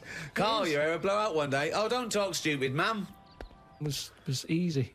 So, yeah, 12 to 13 was good. But you see... And it was all downhill from then, was it? 13, you're a teenager then, aren't you? Life got tough. Yeah. How did it get tough? Just straight away when I was 13, my mum was like, you know, oh, it's your 13th birthday, you're a teenager now. Right. And she gave us a quid to go and get a cake to celebrate it. Went to the supermarket, got a cake, and I just thought, I don't like the look of this. Don't like the look of the way the future is here. On his 13th birthday! Well, you were buying a cake. What did you see at the supermarket? It was kind of like, I don't know, I suddenly felt grown up. I didn't like it. But I think you were always about 58, really, with your outlook. Well, yeah, my mum always said I was old. She said I was an old baby. She said I could frown before I could walk. So they always had a bit of a worried look on my face. Didn't say much, just always listened. My eyes moved about more than I did. Just sat there looking around, looking stressed. My eyes moved about more than I did. Oh dear, I couldn't walk. Well, I can't walk, but I'll try and get a bit of movement in my face. It's a workout, a baby workout. Oh, babies, well, if you can't walk, what about your face? Let your face do the walking. It sounds like that horror film. It sounds like Pilkington's Baby. Yeah. Just you lying there in your cot. I didn't like all the stuff that's set up for you. Like, my mum tried to send me to, like, a nursery. I said, no, I'm not having this. Just like that. I said when I'm older and I've got to go, I'll go, but let's leave out this bit. And she said, all right. She was... I love the fact he could reason with her. I love him. He's 3 years old with a pipe. She's going, you're going to nursery. She goes, I think not, Mum. I mean, kids don't play out, do they? Kids, you know, parents are scared to let the kids play out, and that's why the streets are dangerous now, because no one's playing out on the streets. Whereas when I was a kid, everyone was out on the streets. The streets were safer, because there was more people knocking about. Right. Let the kids play out. It must be like a constant, like a Larry painting, his front garden, do you know what I mean? Just loads of people just walking around. There was never any problems. I was sort of taken away by some fella. What? No, I was playing about in the garden. Yeah. But my dad's mate, Tony, he did tiling with him. He drove past, and he saw me looking a bit fed up, so he just leant over, picked me up, took me to the pub. Now, the thing is, there wasn't panic. People weren't going, oh, God, where's Carl gone? He's out. Just how old were you? He's down the pub. Yeah, he's 4 years old, yeah. Well, he's only having a... He's down the pub with Tony, probably playing darts. Yeah, I was about 3 or 4. Sorry, so some bloke drives by who happens to be a friend of your dad's, thinks that baby looks grumpy. Yeah. I'm taking him down to the pub. That's what it was Tony, like. you bringing a baby to the pub? Yeah, I might do, yeah, we'll bring in ours. All right, see you later, mate. Well, that's what I'm saying. Whereas now they go, the baby's gone, there's a big full-on panic going on. Yeah, but I think it says more about your parents that they didn't do that. They looked out in the back car and you were gone. Some bloke's driving off in a van. They're just going, oh, well. They drove down the pub. Doesn't Princess Diana look lovely? This is absurd. So what happened when you got down the pub? I just was there for a bit, and then... for a bit? Just had a game of pool? Then my dad came in. It was like, oh, there you are. Oh, there you are! I love that! Where's my baby? I'm just going to have a quick pint. Oh, there you are. All right, mate. So, yeah, I think things were better back then. For people who don't know, we used to work at a radio station together. Ricky and I used to host a radio show, and we needed someone to press all the buttons, play all the records, and they gave us this guy, Karl Pilkington, who was a professional, apparently. Had a proper job back then, yeah. Proper job. I like it when Karl's stupidity is mixed with arrogance. At one point, I was talking about evolution, he went, yeah, I've got the gist of it. I went, go on. He went, I know it went germ, fish, mermaid, man. Yeah. Roughly. Roughly. So roughly. I'm just saying that's kind of a. If you had to draw it, you could draw it. At what point with the mermaid? No, but when yeah. When does the mermaid feature? Person, isn't it? No, there was never a mermaid. Yes, I know. What do you mean? It's just a simpler way of looking at it, isn't it? So you'd teach that in schools. If someone said, well, tell me about evolution, you'd go germ turned into a fish, which turned into a mermaid, which turned into a man. Get the kids interested. And as they get older, they'll find out that that isn't the case, but interest them. Interest kids. That's the best thing you can do with kids. What, just lie to them? Yeah. Well, they lie to them anyway. Kids are always being lied to. You're a father. Karl, where did we come from? Karl, tell me about evolution. Do you know yoghurt? Yeah. It's got bacteria in it. Yeah. It's got friendly bacteria. Yeah. Well, the really friendly bacteria gets together. They have a bit of, you know. What? Just have a bit of fun. What do you mean? What's fun? What do they do? What do you mean fun? Just have a bit of fun together, just, you know. Does fun, what does fun make? Well, when you put a lot of bacteria in like a plastic... Are you tired yet? Is it time for bed? I don't know. It's difficult. I haven't got kids, have I? I don't know. I haven't had to worry about that. I've never ever seen someone try to explain how babies are born by using yoghurt as the first point of reference. Yeah. And fun. A load of bacteria get together and have some fun. Okay. No, this is good. Yeah. That's interesting. And then what happened with the bacteria? But how did humans come about though? Because we're nothing like bacteria or yoghurt, are we? But I'd say, see, this is what I'm saying to you. Well, let's do it. No, mate. Well, mate, I'd say, do you really want to know? What? Are you just asking me this now because you want to stay up late? No. You really want to know? Yeah. Well, tomorrow, go on the internet, type it in. What's the internet? On the computer. Have a look. Type it in.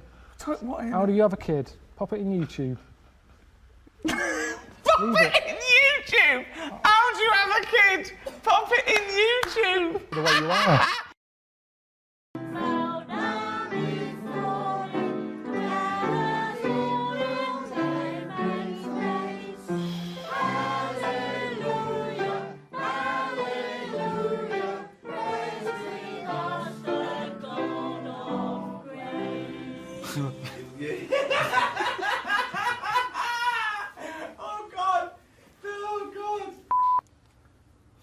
Fuck. It's really good, David. It's really good, David. Oh, Karl doesn't laugh at anything. It's like a laugh. No, okay. Right. Right, do you want to go out? Sorry. I don't know if I could do this. Fucking hell, she's looking good. See how Christian she is with a couple of these down her fucking neck.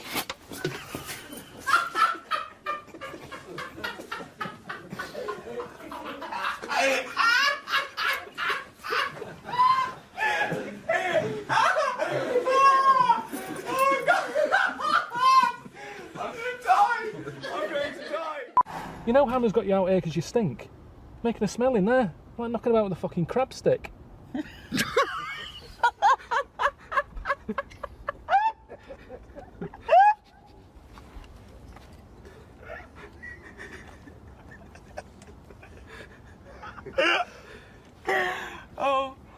Oh. Worst style ever. Well, whose head is it? My head. Yeah, it's yours. I've got to look at it. That's what he says as well. He says it's not just the hair, it's the head. Completely round, egg-like thing with a V on it, a little strange face, gimp face, and then...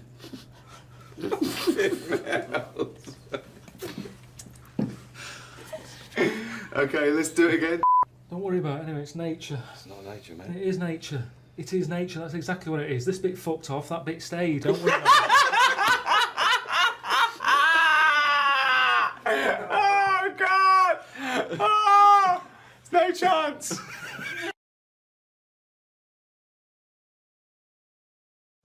All right. questions for Karl, just to sort of try and tap into his brain, see what's going on there. Yeah. The questionnaire that is often featured at the end of the TV programme Inside the Actor's Studio. If heaven exists, what would you like to hear God say when you arrive at the pearly gates? Is that how it works? Oh. No, What do you mean? What's the question? Well, I don't know. You hear so many other things that you have to go through other gates. I can't imagine him being on the door, is what I'm saying. If he owns a place, what's he doing there? He could put anyone on it. It's St. Peter, isn't it, who's normally minding the gates, famously. Right, so it's him asking me. OK, well, let's say it's St. Peter. No. You go through the gate. Peter goes, "Oh, you're expected. He's got an appointment. We're going through to God. Go through a few doors. Go up top floor. Right, past the executive washroom, into his big office. OK, that overlooks the universe." So what? So you've gone in to see God. It's an audience with God. You've died. You've gone to heaven. And what would you like God to say to you at that point? Probably just say, you've done well and that in your life. You never did anybody any harm. So, welcome to heaven. Any problems, give us a shout. Here's a little layout of like a little map. It's kind of like. I love this. This is a great answer. And my favourite one is, "You never did anyone any harm." That's great. That's a brilliant thing for God to say. Yeah. So hang on, he's giving you a little map. So he's giving you a little map of the area. It's and big. he'll sort of say, "This is where you go for this. This is where you go for that." I'd probably ask him about the ghost situation. I'd say, "Am I now a ghost then, or is this just like another planet that I've come onto?" Right. I don't know if he'd answer that. I don't know if he'd be sort of a bit cagey. Yeah, a little bit like, "Well, I don't want to panic you and stuff." I'd say, "Right, is it right that I can see past family and that?" Because to be honest, I'd probably prefer to stay away.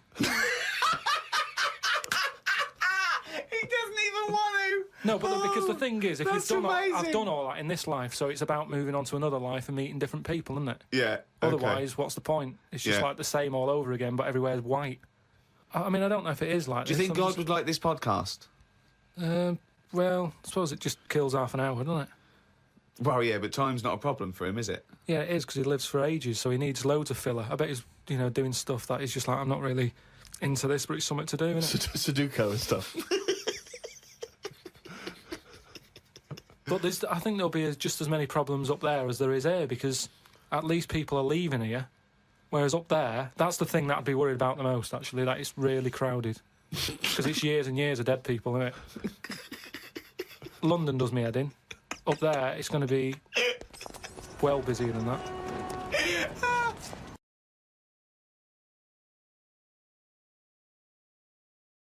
Hi, I'm Ricky Gervais. With me, Stephen Merchant. Hello. Creators, writers, directors, star of The Office. If you're a fan of that show... Who isn't? Yeah, then you've got a treat coming up, because it's the entire first series... Well, if they're a fan, Rick, then they will have already bought the DVD and already seen the show. Oh, no. Wait, let me finish. It's the entire first series, but with extra bits. We've got interviews of people, It's a retrospective, people talking about it, A-listers, chatting about why they think The Office is genius. Not my words. I do think it's brilliant. Yeah. Do you know my favourite thing in The Office? Go on. You? Thought as much, yeah. Yeah. When I first saw The Office, I was struck by how original it was on a bunch of different levels. And I think upon first viewing, I thought, that's really great. And then upon my 38th viewing, realized how genius it was. My first impression of The Office was that it was a masterpiece, and unfortunately, as time passed by, nothing interfered with that glow. It was so fresh and new in terms of the style, and for me, it reminded me of a style of humor that, I think, in Spinal Tap, Chris Guest and those guys created. I saw that show and I was like, this is incredible. When I first saw The Office, I thought, finally, there's something funny being done in the world. I think the thing that I was most struck by is how original a character David Brent was. Timothy! Hello. All right. Have a quick word. Sure. Old office. Walk this way. Always start with a joke. I've never seen a character in a movie or in television who is that obsessed with what people think of him. And I think a lot of the comedy comes from that. He's got way too much self-awareness, but way too little real self-awareness. His self-image is, I'm the boss, but because I'm really funny, and I'm a really funny bloke, I'm also immensely popular. I can have a joke and a laugh with the people who, you know, I'm supposed to have authority over, and they love me for it, and all that obviously is always wrong. What's up? Hey, what's up? I love that. What's up? Oh. Tim is the one that you hope you are in the office, even though he's depressed and thinks his life is being pissed away in this place. You love watching Brent, but you don't want to be Brent, you want to be Tim. That didn't happen by accident. It didn't happen because of my overwhelming charisma. Do you know what I mean? It happened because they wanted Tim to be the, you know, the kind of, I suppose, the emotional focus, or at least they wanted him to be the audience, yeah. And he was, you know. Hey, dude. Give it back. I'm just using it for a second. It's got my name on it. Apparently they had a completely different idea when they were writing it of the sort of person that Gareth would be. He was supposed to be a much bigger, more macho kind of guy, and yeah, so I've heard that when I came in and auditioned, they changed their mind. Because if you're genuinely physically scared of somebody, if it had like been Tim and Lee, that kind of character, then you just think, I think he's going to hit Tim. He's going to beat him up, you know. Whereas it's kind of Tim and Gareth. You think there's a man who thinks he's Napoleon, but look at him. That's the correct way. Do you want to try that with me? I'm fine. Well, I'm supposed to witness you do it so I can tick the box. Every single one of those characters is so perfectly cast and in a sort of new, informal way. Hello, Wernham Hogg. And Dawn, just the perfect look, the perfect pitch. You know, not so fabulous that, of course, everyone will be in love with her, but you slowly fell in love with her while you watched her. I've got kind of it's hot hand, sorry. That's right, just don't touch my head. With Dawn, sometimes I wanted to give her a bit of a shake, you know, because she didn't pursue the guy that she really did want to. She didn't even get out of a relationship she really should have done. You can say something. And she had ambitions that she never really even attempted to pursue. It's you that's changing your mind, because you always do. What's wrong with that? I think the camera is like another character in the office. It's a whole other member of our show, because it added so much depth, I think, to what people said and did. Obviously, one of the key aspects of the show was the sort of documentary style, and that had sort of been born out of how we'd originally got it made, and we shot something in a little documentary style. And we did that because it was a very quick way of filming. You can get a lot done quickly in a documentary style. You've got to worry about the finesse. And then over time, we realised that the whole sort of documentary boom that was happening at the time, the sort of docu-soap, things like Driving School and the Airport programme, were throwing up these amazing characters who suddenly were acting in a very specific way because of the fact they were being filmed. I think the most extraordinary thing about the documentary format, obviously, was Ricky's performance with the camera. Good. Well done. Well done again. Congratulations. Thank you. Because he was giving his own editorial version of how he thought he was doing, so that you had his ghastly behaviour, and then on top of the fact that he thought that his ghastly behaviour was absolutely excellent and cool and interesting and complicated. Hey, Finchy! Finchy comes in a ball of horrendous energy, you know, saying the crassest things, and Tim is able to go, you getting this? This is what I have every day of my life, you know. Oh, yeah, speak to yourself. We wanted the look and the feel of the office to be very oppressive and very drab and ordinary and boring. They had such a definite idea of what it should be, and it took 3 years to get it to the stage where they could actually make it. That's what made it a success, that they knew exactly what they were doing. We didn't want anything sexy or cool or rock and roll. It was all anti that. The opening titles, they just blew me away. I remember first time I saw it. The things you're seeing are so dull and grey, but it's shot in this incredibly cinematic way. And the slow pans and the low shot looking up at that horrible building. It makes it look epic, and the music is very epic, but what you're looking at is unimaginably dull. There's no doubt about what this is about. One of the first things that Ricky ever did as the David Brent character, he had a couple of scenarios in his head that used to play out for me when we worked together. One of which was his character, his sort of seedy boss character, interviewing a woman and his slightly lascivious, lecherous manner, which is actually something we downplayed in Brent. Brent, in the original form, was a lot more seedy, perhaps, than he later became. But certainly that scene where he's interviewing the girl... It shows another side of David Brent, because he didn't really know how to act. Right. The interview. See what we've got here. Karen Roper. Curriculum vitae. Brent doesn't think that that's creepy. He thinks that's romantic. He thinks he's a bit of a Lothario. He's thinking he's setting the mood for love. He doesn't think this is seedy or anything, does he? So he thinks she's going to go, "You're the most interesting man I've ever met." And you're handsome with your little beard. One of the things is it's a great physical performance by Ricky. You know, I mean, obviously the gestures have now become slightly over well known, the tie, and the looks to camera. But he does sometimes, every so often, he will do bigger stuff. No. Oh, I'll do. Go away. Good bloke. Good laugh. David's Paul again. I think. Leave me alone.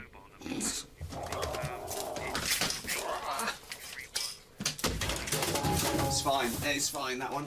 There's loads and loads of moments, just the way he'll be when a woman's around, as opposed to the way he'll be when someone who he's frightened of will be around, some higher status person will be around. All that sort of stuff, yeah. Just like to take control of the body. And it's all that now, isn't it? Yeah, I know, it's all... Busy? Yeah, just keeping up the morale. Can we have a chat? Yeah. One of the things that we were exploring in the office is that cusp of blue-collar to white-collar. Regular guys working in an office instead of a factory or being a mechanic. And what we did was we showed the difference between the two worlds, the world upstairs and the world in the warehouse. Wow. This is scary, David. Don't tie any more cash up in stock unless you have to. Please. I'm sure you could lose more people from down here. Who's the foreman? Taffy! Taffy! Glyn. What? We'll call him Taffy. David Brent is caught between those two worlds because he wants to be a lad, but he wants to mix with management as well. And it comes to a head when he's down there with Jennifer Taylor-Clark. What are you watching? That's my dog shagging his dog. Oh. Glyn, I'm sure David's made it clear to you that you'll be losing personnel. That's the funny bit. Look at Guz's face. Yeah. He's trying to be cool and a lad, but he knows it's wrong. And he knows this thing, sexism, he's heard of that, and he knows about misogyny, he knows all those things, he knows all the isms, he just doesn't really fully understand them or go along with them all. Take this upstairs, we're a bit busy. You don't look busy. Do you want me to get busy, love? Sorry? You be next, Gazza likes and posh. A word with you now. Yeah. That was out of order in a way. No, I'm not in trouble. What's she needs is a good shagging. I might bloody have to now. See you later. David Brent hates having a woman as a boss. Deep down, he hates it. And he hates being undermined anyway by a woman. He hates being undermined by anyone in front of the camera. So it just, his world just implodes in that episode. One of the other themes in the office is comedy itself. You know, you get a lot of things off your chest. We had a go at people just shouting catchphrases. Ricky, leave it! Props, just bringing in a funny thing. Brilliant. Oh, God, look at that. Pointing stuff out. Bad observation comedy, just pointing stuff out and expecting to get a laugh from it. Impressions. Impressions particularly of other comedy characters. Timothy! All right. Also the parameters of jokes, you know, good taste, bad taste, you know, what you think you can get away with, what you should say, what you shouldn't say. I'd say, at one time or another, every bloke in the office is woken up at the crack of dawn. What? People write good sense of humour as the thing they most want in their partners, and very, very few people actually have a good sense of humour. And David Brent is a fabulously tragic and comic creation because he really thinks he's got a great sense of humour. He thinks he's a great undiscovered comedian, and he really isn't. We were very careful that David Brent didn't say, I want to be a comedian. He'd say, I'm a comedian. He thought he was a comedian who just hadn't been discovered yet. And now He's thinking that as this goes out, this is his series. This, to him, was like his own comedy show. Have you heard, have you heard Michael Jackson's new song he's doing? No. He's teamed up with West Ham football team, apparently. Yeah. Doing On Forever Blowing Bubbles. I think Tim genuinely wants to be able to honestly laugh at stuff David says, because he can see he's dying every day. He sees that he's failing in all his attempts to be everyone's mate and to be funny. And Tim sees he's failing, you know, and he wants to... He would love to think, oh, he's going to really make me laugh now, you know. What's white and slides down toilet walls? I don't know. Michael Jackson's latest release. George Michael's. Yeah. Good, isn't it? Oh. The pregnant pauses that take place on The Office are just I think that they're longer. Those comedic beats obviously have existed before, and they're always sort of fun to play as long as there's emotion and feeling behind them. But The Office takes those moments a little bit longer. What? I think. See you later. See you later. Take care. Finch was brought in to show people that Brent wasn't a bastard. Because like I said, he was the boss from How, he was awful. He's not that awful. He's a bit of a twit. He wants to be loved. He wants to be hugged. He's like all of us. He wants to be popular. And his biggest mistake was confusing respect with popularity, OK? Whereas Finch is a nasty man. He's a bully. He's a narcissist. He's spiteful. Speak to yourself. Come on, spit it out, as your boyfriend said last night. I was just going to say that back to you. Yeah, but I don't have a boyfriend, you do. You can't get a bloody word in edgewise. Can't get what in edgewise? Matron. Come on then, fat lad. Oh, fat lad rules. Oh, God. Finchy. By having talked about Finch for so long, and to see Brent's excitement about this man, to finally have him arrive and obviously be a crushing disappointment. Well, what was fun about that is that whenever anyone says to you, you love my brother, he's just like you. No, he's not. I'm going to hate him. I don't want to meet him. He's going to be a nightmare, isn't he? Right? And the other thing, of course, is that, once again, Brent's blind spot. Finch doesn't love Brent like Brent loves Finch. They're not a double act. Current champions are this team here, the Dead Parrots. Bereft of life. He sleeps. If you hadn't nailed him to the perch, he would be pushing up the daisies. One of the main themes of The Office was men as boys and women as adults. So boys never grow up. Their ego, their competitive spirit, their "Mum, look at me," never really goes away. And nothing brings out that male ego like a quiz. Which insect produces gossamer? Go on, what is it? I want you to answer. Finchy. What is it? It's a spider. A spider is an arachnid, not an insect. Yeah? Yes. 6 legs, all right legs. Eh? Thank Yes. you. We can't stand to lose a quiz. Men can't stand to lose. If you're playing Trivial Pursuits, and I've heard myself say, "Oh, you got a pie for who's Mickey Mouse's girlfriend? I got Dostoevsky's first 3 novels. It's ridiculous." And you go, right, forget the pie. Right, just answer questions. Who knows the most? You know, we can't stand it. So we thought it was just a great way, apart from being a good office observation, it was to bring out the absurdity of men. My favourite episode, staff training.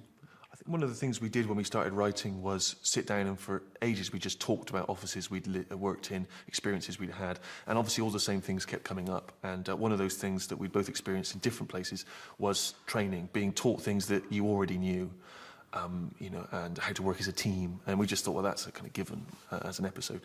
The staff training day episode is my favourite, and yeah, it's because it's like a holiday. It's only 2 doors down the corridor that everyone's gone on holiday, but they're out of the office and it's like a day trip, and you've got a new face coming in to talk to them. My name's Rowan, and I'm going to be leading us through today's sessions. Under me. Go on. Well, as David has briefed me, says that a lot of what we're covering, I think you'll be familiar with, but it's not necessarily a bad idea to recap anyway. It's a breath of fresh air for the people in the office, but quite the opposite for David Brent, who sees it as a real challenge to his authority to have this guy coming in and telling them what he should be telling them. I'm going to play a very bad hotel manager who just doesn't care. So, and if it's a Basil Fawlty type character, then with their tail, maybe I should do it just for the comedy. Yeah, well, let me just play, just to kick things off, okay? I'll probably bring so much to this role anyway, so... Right. He couldn't stand it. He couldn't stand competing with this guy. I mean, he'd brought him in to train him, but then he wanted to be the boss, and it was just so much fun to watch him squirm, just to try and get in the front of the queue for attention. Right, so, well, some interesting points. Very interesting points. Flagged up there. It's not quite the point I was trying to make. Different David. points to be made. I'm more interested really in customer care. So am I. It's Tim's opportunity, I think, just for a little sleep and to spend time with Dawn, and he can kind of, nudge her and just have little quiet asides with her, That's perfect, I mean, and I remember that sort of situation from school. Any excuse just to spend time with the girl that you fancy is the best thing ever, The documentary style gave us a whole new element to that romance that I don't think people have been able to do before, because suddenly they were under a microscope all the time, and it meant that they couldn't express themselves in the way that you can in a regular show. In a regular show, you can take someone behind closed doors and you can declare your love, and it's fine, and it's between the two of you. But in our documentary world, that camera was always on them, was always spying. So it meant that everything was much more illicit, that the time they shared together was always being observed. I remember Ricky and Steve saying that they were really fascinated by non-verbal communication, and just how body language is however much percent of our communication, but it's a big one. It's a big percentage of it, and it's kind of the most important telling stuff. That feels nice, actually. Doing all that with your nails. Shh. When are you going out then? End of the week when drink. When are you going out then? Well, tonight, hopefully, I thought. Hi. Hi. That's real. I've got kind of hot hands, sorry. Right, just don't touch my head. Oh, that way. Ooh! Yeah, I know. Like that. Yeah. Oh, yeah, all right. Thank you very much. Thanks, Ta. You're so lovely. No, I'm not lovely. No, you are. Snotty. You're snotty and lovely. I'd marry a snot.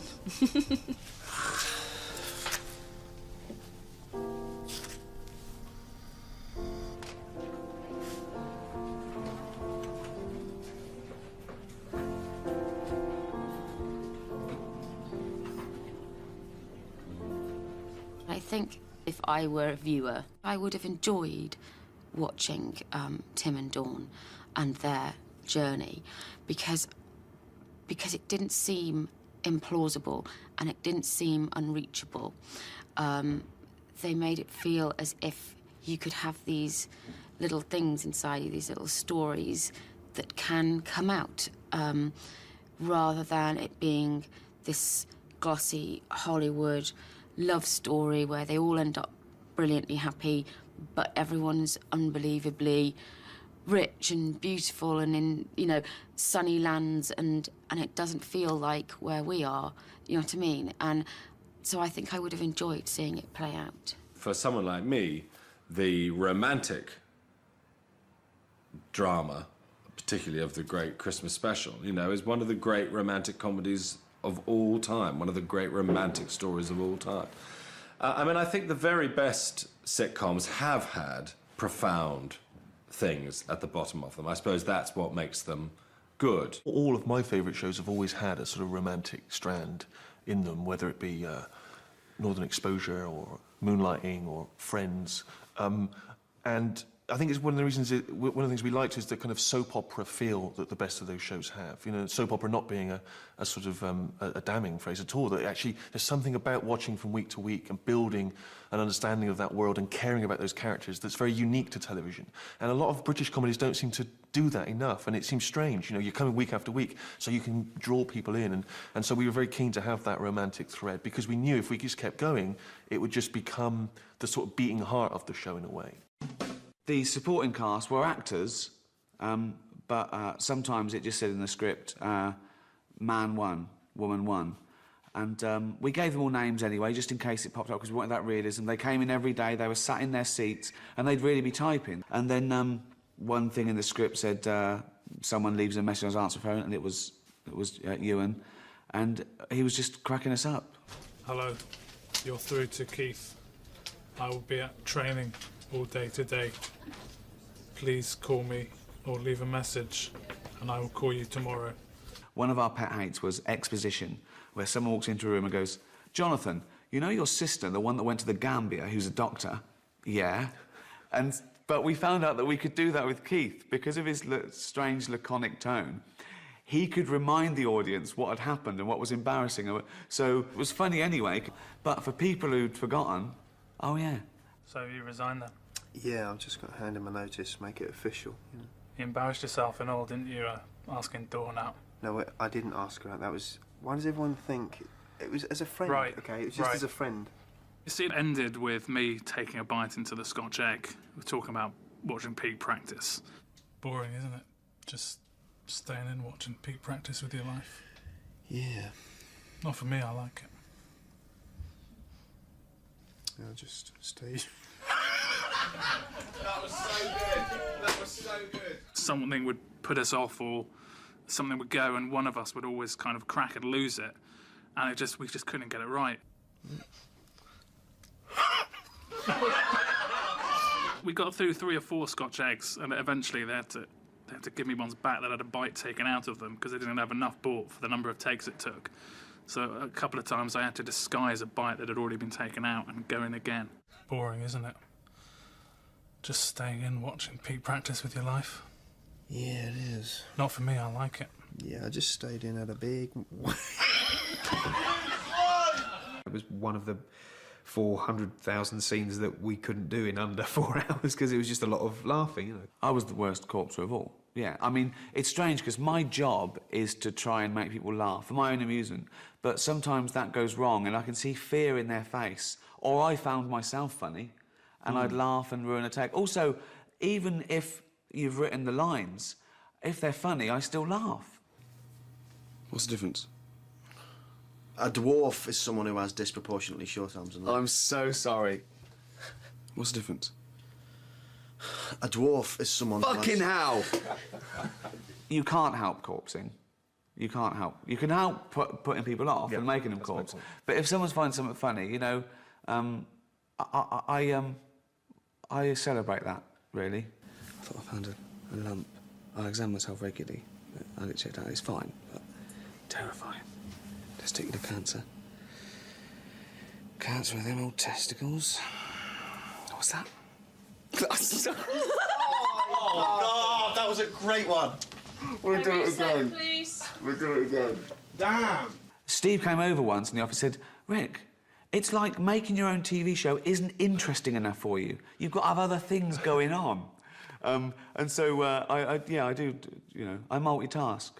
I try and get something in the can, and I try and ruin the take for my own amusement. Action.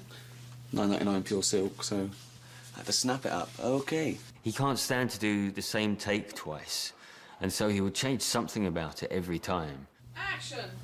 And Wally Burton, 2 for 10 quid, so I went, yes, please.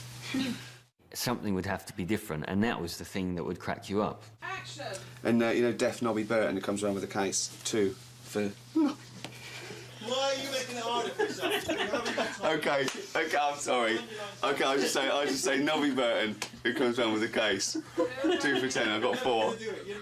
I think sometimes he'll improvise an idea that will amuse him and that will amuse someone else. And now Ricky thinks, right, OK, I've got them now. And then he will just keep going. He just thinks, well, this, for my own amusement, even though we're making a TV show, the clock's ticking, we're losing money, and we've got to get it on BBC Two, he's thinking, no. That probably contributed to making it so funny as well, because it was so fresh. Each one of those takes that finally got into the series was unique.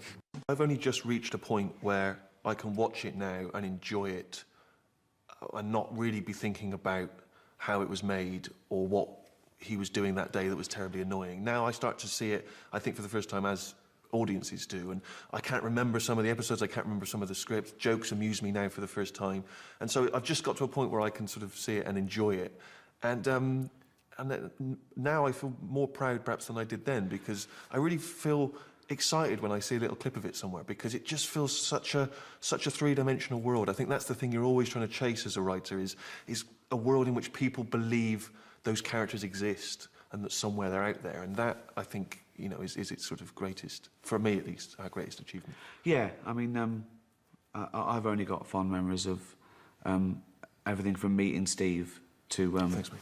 winning the Golden Globes, you know. What I think really, you know, has changed American television is that by bringing over an American version of The Office and really staying true to the tone of the original, and then it becoming a success in America, has totally revitalized comedy on television in the States. I keep it on in my house sometimes just for comfort. I just keep it on. I'm not even necessarily watching it. I'm just sort of listening to it because I find it comforting to... That sounds weird. Yeah, I keep my pants on.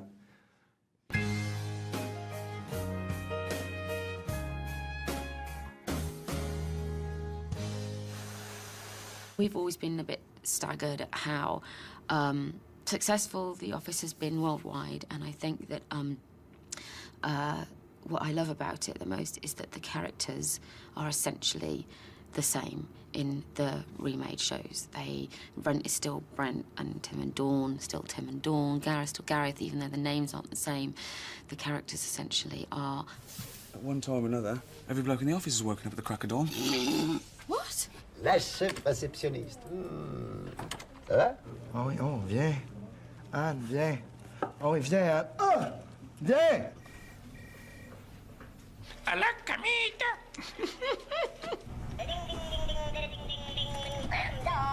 Put my stapler inside a jelly again.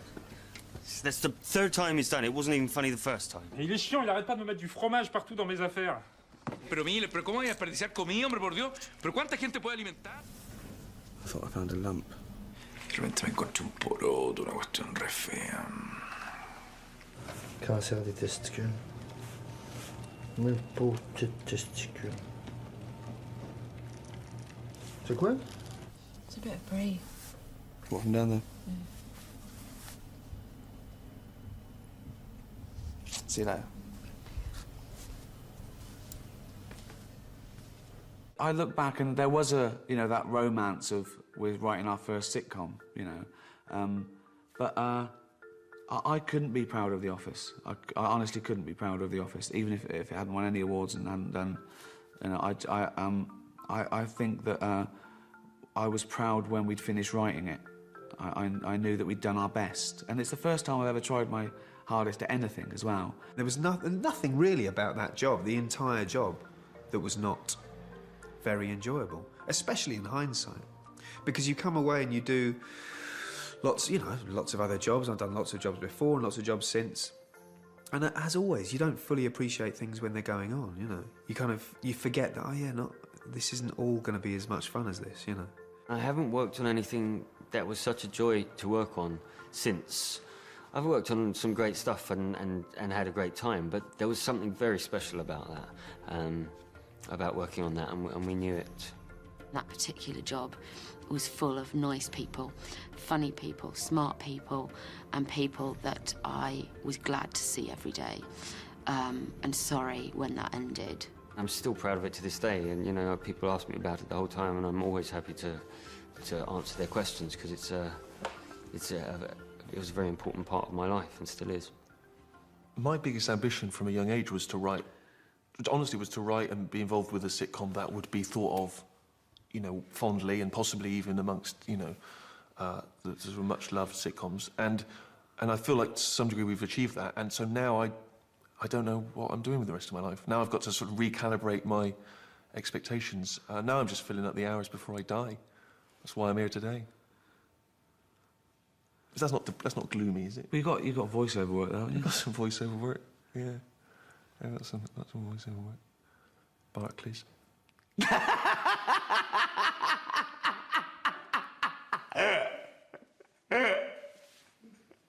Sell out.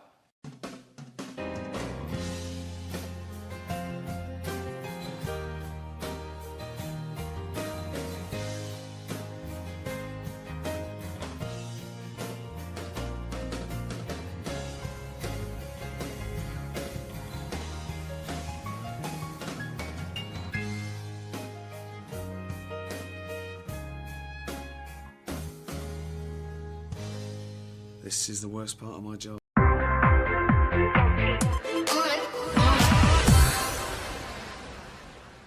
I'm about to embark on my travels with Mr. Karl Pilkington for the short way round. Warwick Davis talking about his latest project, a travel show with an idiot abroad star, Karl Pilkington. It's going to be interesting, I think would be a word to describe that. I don't know what I'm getting into yet. Well, if the rumours that have been circulating for months are to be believed, it's thought Karl's going to be on a bike with Warwick in the basket, but the actor refused to give away any more details. What he would confirm is more of Life's Too Short with Ricky Gervais. We're writing a special at the moment for, I think probably for early next year. So a Life Too Short special.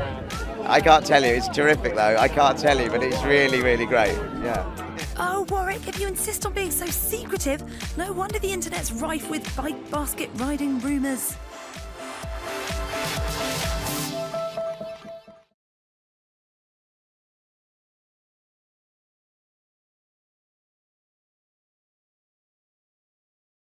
I think people have got to remember that he's like my best friend, and if there was 3 people agreeing, it wouldn't be a funny show. So I certainly take on the role as class bully. Steve takes on the role of professorial mediator, but it's just to get the best out of Karl, and he always wins. I can tell you, he says something, and there it is. There we've got it. I get the impression that you don't really care what Ricky's saying to you. I just get the feeling it's not like you go home at night worrying about it. No, I mean, you got to remember I'm 37. I'm not like going on to my mum and dad going, they're picking on me again. You know, I'm 37, and sometimes I say stuff back. No, I say. And it's made him £1 million. That's it. That's that. Bloody hell. No, but it's not.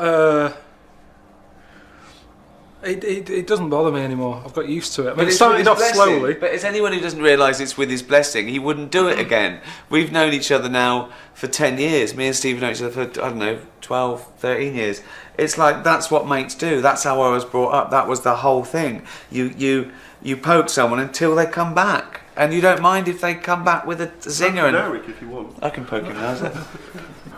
I don't like it when they both do it, because that's what happened at XFM that day when you both were having a go at me, and I said, right, forget it. And I left. That's the only time when you pushed me over the edge. Yeah. When I left, I went and got a train and went to Hastings. Hastings on the train. Remember that? Yeah. I remember the famous Hastings incident. Yeah. What, during the radio show? Yeah, about 15 minutes to go. I said, forget this. And I went. But then I turned my phone off and then got to Hastings. I had a walk along the pebbles and that. Put the phone on. They left a message going, seemed a bit down today, mate. Was it something I said? Was it something I said? I've been winding him up for 2 hours and I said, was it something I said? You were planning to go to Hastings. You didn't just go to Hastings on a whim No, that day. I called up Suzanne. I said, I've had a bad day today. Let's go. Let's go to Hastings. Get away from it. And then he said, "You'll never wind me up again. You'll never break me again." I don't think I ever have I? Nah. I think what we have done, and this might have been a coincidence, but I think we've inflamed his quest for knowledge. He still finds out his own things. He still believes in what he believes in, whatever we say. By at least now he's sort of belligerent in what he wants to find out. I disagree, Rick. He's not learned anything. No, I think he has. But as you said, you say by your own admission. Some stuff. By your own admission, you say a fact goes in the air, and you have to lose another fact in order to make space for the new one. So therefore, you'll forget everything you've already learned. Yeah, You've said that. That was your own explanation. Knowledge needs at least the chance of application, not just flicking through a book and seeing everything. Unless you're Rain Man, that's not knowledge. What have you learned? Since when? Well, since we've been in the last year. Matthew asked him this question on the way here. Okay, he said, "What's the last film you saw, Karl?" He went, "What do you mean?" I said, "You can't be more specific." What's the last film you saw, Karl? That is all the information you need. What do you mean? He said, "What do you mean?" But I just kind of meant there's a lot. You see in adverts of films all the time. Didn't ask that. That's not what he meant, though. Everyone knows that. Everyone knows the last film you saw. Yeah. Edge of Darkness, Mel Gibson. That's my answer. Boom. What's the last thing you learned? Tell me something you've learned in the last year that is a really useful, interesting tidbit. It's not like that though. I might have learned to do a bit of plastering, Yeah. I've put coving up. It's good. I've done electrics. Absolutely It's brilliant. not a fact. No, more. That is. But that's not what you're talking about. Then you haven't inflamed him. You don't inflame him to do some coving. But that is more useful in the world than pointless facts of people who go through things but to then win don't quizzes. say that we've educated him, because we haven't. We've got nothing to do with the coving. No, but he realised that he was wasting his time. He realised on a podcast that he was worthless. I called him up once, right? We're doing another podcast. It said number 1. It's like the 10th we put, and now we've got this. We're being sold around the world. I said, what are you doing? He said, just putting some shit out of a drain. Do you remember that? Yeah, I do remember that. Yeah. But they're the things I like doing because at the end of the day, you've done something. You haven't had to pay someone else to do it. Yeah. That's what I hate. Yeah. Being ripped off. Yeah. I hate that. That's what's important to me, keeping my hand in. Yeah. In some shit. Yeah. It's up to your elbow, Not you just said. sat in a room talking like this, because this isn't a proper thing, is it? It's not a proper job, this. I like something where you can stand back and go, I've fixed that. Yeah. Done that. That's like going back to basics, isn't it? Yeah. That's what the cavemen were like. Yeah. Done that, sorted that. We've got to get a system where we're just shitting everywhere. We need to invent a toilet. Yeah. You don't get it because you don't do it. I've never called you up and you've had your hand down a drain full of shit. You've never done it. No, I call a plumber. Yeah, but you're getting ripped off. Call out charge, 80 quid. Yeah. Oh, the joke's on me, innit? Doesn't matter. Joke's on me. I didn't pay a fucking thing. It's just what I enjoy doing, really. It's the Brilliant. manual bit. But I can't think of a fact. Like Do you know what he said? In a couple of years' time, he'd like to get a little part-time job in B&Q. Why wait a couple of times? Years, just get going now. It's just that I'm down there a lot. That's where I sort of like to wander. So if you're There's down always there- a tool, a new tool that I didn't know was out. Yeah, I can see myself sort of working job there when down I'm there. older.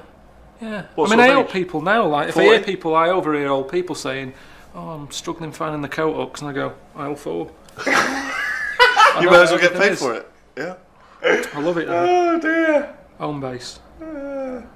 What, home base or B&Q? Prefer home base. Do you?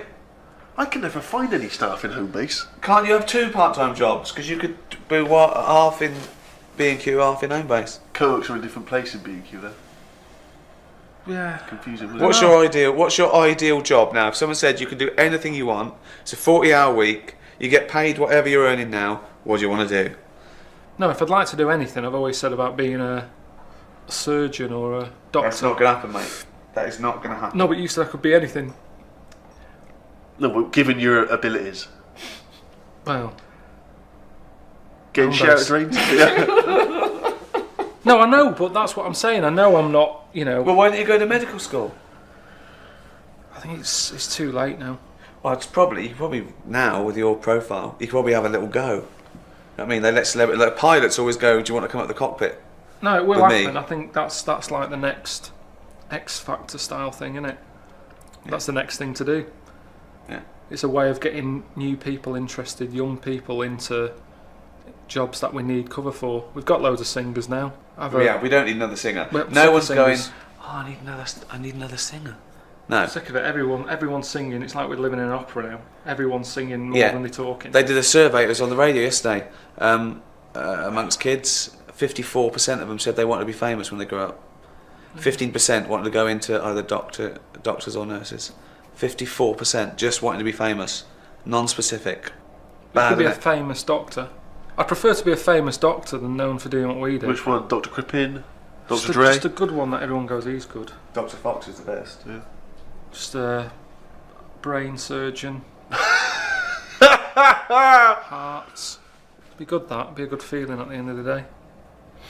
Not for their family, it wouldn't. I did like Knob News. I hated Rockbusters. It was annoying. He said every week said it was a cryptic clue. It wasn't a cryptic clue. It was might as well have said, "What am I thinking?"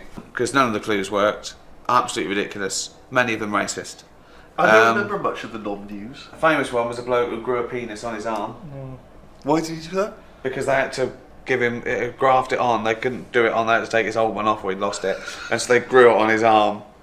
He was embarrassed, dropping his pants all the time at the doctors, and they put it there, easy access, in and out quicker. What? That's not that true. was the story, wasn't it? Of That's course what it we're talking fucking about. wasn't. What, he was having a piss from his arm?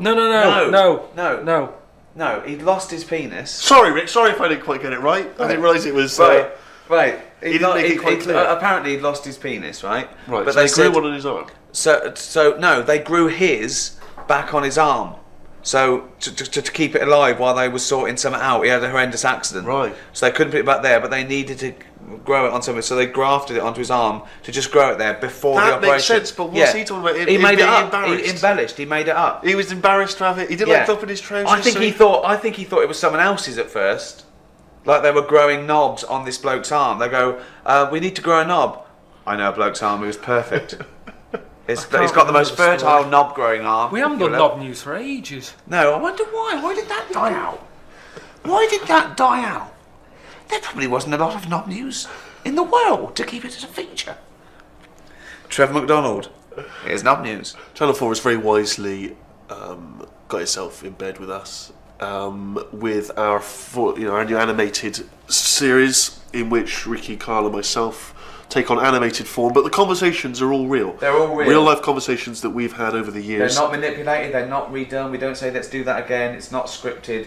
It really is conversations that we've had over the last 6 or 7 years, and they've taken snippets and sort of animated it behind our back, so to speak. It already existed, and they've brought it to life. And he lends himself so well to animation because he has these ridiculous flights of fancy, and I think they've done a really good job. Thoughts, Karl? What's your hopes? All right. Yeah? I just always worry about the first few aren't as good. It's the other way round to most films, I'd say. So keep watching. If you like the first couple, keep watching because it gets better and better. But you can't remember the last time you saw a film. What do you know about films? No, but just in the way that normally you go, Rocky was good, and then it's like, oh, Rocky 6, give it up. Whereas I'd say by Series 6 of Us, right, it's the better stuff, I'd say. But I That's think, being honest. think just they don't have to keep watching for the next 19 years of their life. Let's say that actually Episode 2, Series 1 is good. Let's say that. So they watch. Yeah? I'm still... No, don't watch. I don't know, watch it yet. it's Don't watch too it yet. familiar Don't watch to me, maybe. What? Yeah? It may be too familiar Should to they me. watch the first series at all? I'd say coming at about... All I'm saying is, watch it. If you kind of go, I'm not sure about that. Yeah. Leave it a couple of weeks. Come in. You won't have missed anything. There's no sort of ongoing... Nothing to miss? No, it's just a chat from one time. It's not So great. it doesn't matter. It's not There's great. no sort of... It's not like I'm a not going to soap. watch it at all. I'm not going to... So... Well, what you're doing is worse. You're saying, oh, it's great. No, I'm watch not. it, and No, I'm people just go, asking you. "Oh." No, so don't. We don't know whether we don't. Difference of opinion. I think it's pretty good. He doesn't.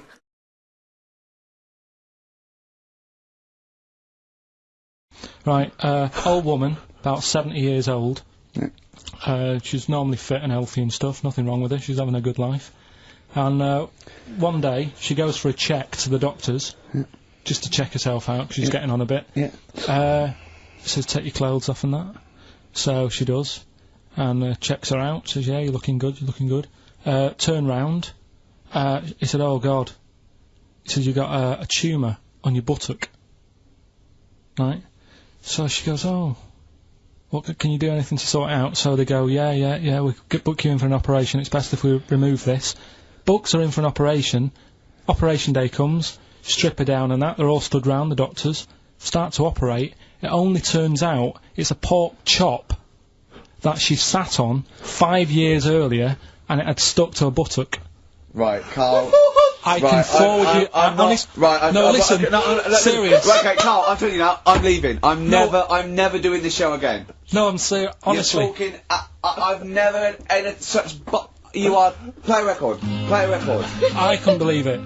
What do you mean you can't believe it? Stop the record. Stop the record. Stop the record. Right. Okay. Right. What do you mean you couldn't believe it? No, when I read it, I said I've got to tell Ricky that. This woman had a pork chop stuck to her arse for 5 years. You mental case. Of course she didn't. It's something, when I was looking on the web, found something out. Go on.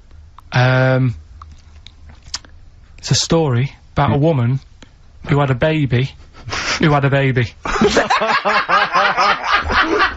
you talking about? What? A woman who had a baby who was having a baby. It was no clearer when you repeated it. There was a woman who had a baby who had a baby. What do you mean? No, I didn't read any more into it because I just saw that and I thought, that's weird. And then I just was thinking, oh, like, imagine the kid at school, at parents' evening. Go on. And it's like, well, your kid's pretty good, now let's have a look at your work, sort of thing. But what? Did the child have a baby? Yeah. Of course it didn't! Play a record!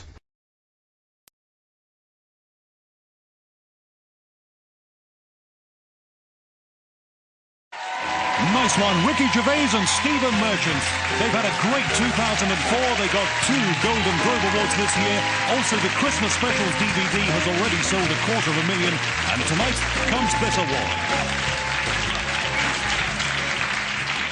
Tom Stoppard and Noel Gallagher, together at last. What are you working on?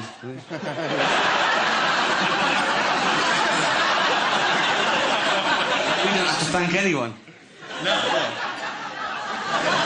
No, we should maybe thank John Plowman. Why?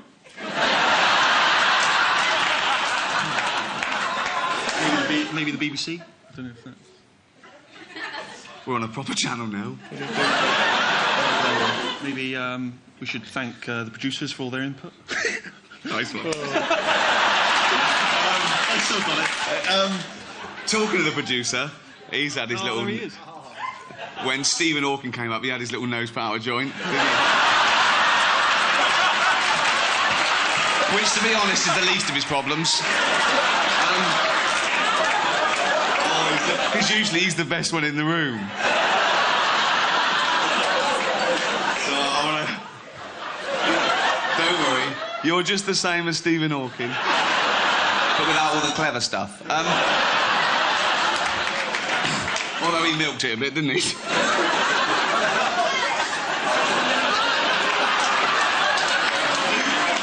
a genius. I'd have had it ready. I'd have had it. What do you expect?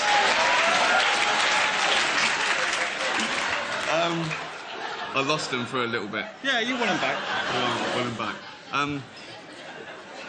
Thank you very much. This We've won an awful lot for the show over the past 3 years. Too much. It got embarrassing, to be honest. And I won a lot of individual awards, but this is for writing. No, on a serious note, this is for writing because I can speak for Stephen as well. We are proudest of my writing. I knew he'd agree with me. And the thing is, the other thing about writing is it's not paid as well. I've earned about, what, 10, 20 times what you've earned? Really? I mean, again, that's embarrassing. And even in the industry, it's not looked upon as important. I've never seen Alan Yentob run across a crowded room to hug a writer.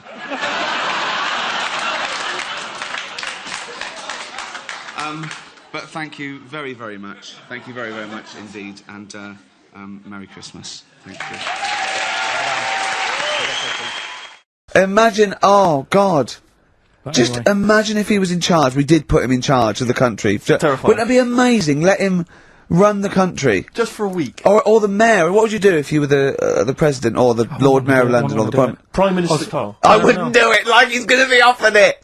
It's a hypothetical question, Carl. No, but Suzanne was, my missus, if you're a new listener. Your keeper, sure. Yeah, help her. She was watching the news, trying to follow some heavy stuff. And I'm like, the weather? What? Do you know what I mean? I just was like bored and I was reading about that mouse that had an ear on its back and stuff like that. So she said, well, you take notice of this. Should be, you know what Ricky and Steve are like. They try to teach you stuff and you don't even want to learn. So to try and get me interested in it, she was like saying, what would you do if you're president and stuff? Yeah. And I can't be doing with any of it. What did you come up with? You must have. What would your slogan be?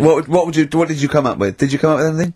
I had a little, the design of it, right? I said I'd have like red and blue, to sort of, do you know what I mean? Both sort of major sides into one. Yeah. Well, that's broken the back of it. That's a pretty good manifesto so far. Anything else? What's on the second page? I had like, KP looks after me. That would be the badges, would it? Yeah. That's good. I'm a KP nut. Yeah. KP looks after me. Yeah, brilliant. That's about as far as I went with it. What would you do? What about, policies, transport, crime, you know, just law and order. Yeah, what would you do? How would you deal with crime? What would your initial approach be? Would you introduce guns? Should police carry guns? Nah. No. Yeah. Would I have to worry about that? Okay. Well, no, good point. Good point. No, what I'm saying is that, I mean, Tony Blair isn't sorting everything out, is he? No, but he has a say in most things. Does he? Well, go on then. What are the problems at the moment that need sorting out? Well, generally, what's the best way to combat? Would you bolster up the prison system? Would you introduce more community service? Would you go harsher for say I don't know drugs? Would you go harsher or less harsh? There's pros and cons to both, isn't it? Because of course you can't see to condone it, but some people, you know, you don't want to go through the court system and cost taxpayers thousands of pounds of money for someone, I don't know, the difference between smoking a spliff and dealing crack. Do you know what I mean? You have to all these things. Have I lost you? Yeah, I'd just think about it for a bit. Do you know what I mean? Brilliant. You think about it for a bit. Yeah. Probably ask Suzanne. Do you know what I mean? This is amazing. Get her help on it. Yeah. Now, what about the foreign situation? Would you have supported Bush in his war on terrorism? You're aware of this war that we had recently? Yeah. Sure. I mean, if I was new, though, couldn't I just say, look, new slate, do you know what I mean? Let's start again. Yeah, of course you can. I'm in charge now, let's see if we can sort this out. What would you do then? Then see what happens. Just Brilliant. Suck it and see. Brilliant. Brilliant. This is excellent. Now, this is not really your jurisdiction. This is not really your area, but I imagine you'd have some powerful friends. You might have a say in it. Go on. Yeah. Would you? What would you do about single-sex marriages, same-sex marriages? See, this got this Cameron. I thought Cameron had blown it on Big Brother because they said, you know, what do you think about gay fellas getting married? And he went, no, in the Bible it says, you know, a man and a woman. And I thought, oh, he's put off a lot of. Yeah. I don't think many Christians tune into Big Brother, but we know the gays love it. Yeah. They love Big Brother, don't they? The gays. Yeah, so interesting. But so, what would your take be on that? Same-sex marriages. And then what? Having a kid? Well, just let's start off with, you know. That's all right, isn't it? Do you know what I mean? Just let them get on with it. If it's not affecting anyone else. Sure. Yeah. Sure. Right. But it starts getting tricky. Right. When you get a kid. Okay. Go on. Why? Well, it's just tricky, innit? Do you know what I mean? Well, yeah, you could be right. I'm not giving any. I mean, you know, we're not. There's no right or wrong it's answer. All right if you were in if you lived in the jungle, right, with no one else, yeah. Right, and you just had these two fellas, right, looking after you, but because you got no one else looking in on that, saying, "Oh, you're a bit weird, aren't you?" Do you know what I mean? But as soon as you come, why have they got married? Do you think that gay people turned to a bloke because they couldn't get a woman? If there's two fellas go away and they're in the jungle, they go, we're definitely not going to find a woman here. We might as well bum. That's not how homosexuality starts. People don't. It makes you wonder. No, it does make you wonder. Gays don't go, well, I'll tell you what, I haven't seen a woman I fancy yet. I'll try a bit of knob. No. But what I'm saying is, right, if you're brought up in like a little jungle, right? Yeah. How are you brought up? Someone just puts you there. I don't know what this is about. Steve, I can't be bothered. Go on, the mate. country. I'm listening. I'm fascinated. I can't be bothered running the country. Like, I'm too much trouble for you. KP takes care of me. All right, fair enough. What I'm saying is, right, if you're brought up in a jungle, right, what do you mean brought up? Just let him finish. What does he mean? You understand brought up, though? Like Tarzan. You've got to tell me what you mean by brought up. Wolves, chimps. What? Right, well, there's a good example of what I'm saying to you. Right. Right, what I'm saying is, there's a fella, right, he's brought up in the jungle. Shut up, just let him finish. Let him finish! There's no women about, he doesn't know about women, he doesn't understand what women are. Right. Right? But another fella walks in the scene. Yeah. And he gets pally with him. What does he talk about? Then they've both got needs. This scenario is ridiculous. How has he lived? Or do you know what's his reference points? I can't be bothered with this. Honestly, Saturday should be, day off and that, not worrying me about problems. Oh God! KP takes care of me. Oh dear.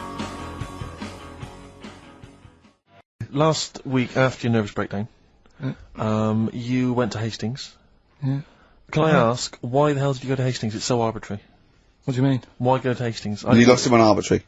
Why did you choose that above all other places within... It's amazing, isn't it? You look at his face when you say a word that, you know, he doesn't understand, and it just goes dead. It's like when your computer freezes. Yeah, it is like that, yeah. Is there an equivalent to Control-Alt-Delete when Carl just doesn't understand, so we have to press, like, knob, bollock, finger up arse. It takes him out of his sort of stupid, doesn't it? Now that's 3 things to press, but you've only got 2 hands, so... Wow. Yeah, I know. God, what would I do? I'd have, hold on, so I could have the thumb of my right hand, pop that up his arse. I'd have probably my index finger of my left hand on his knob.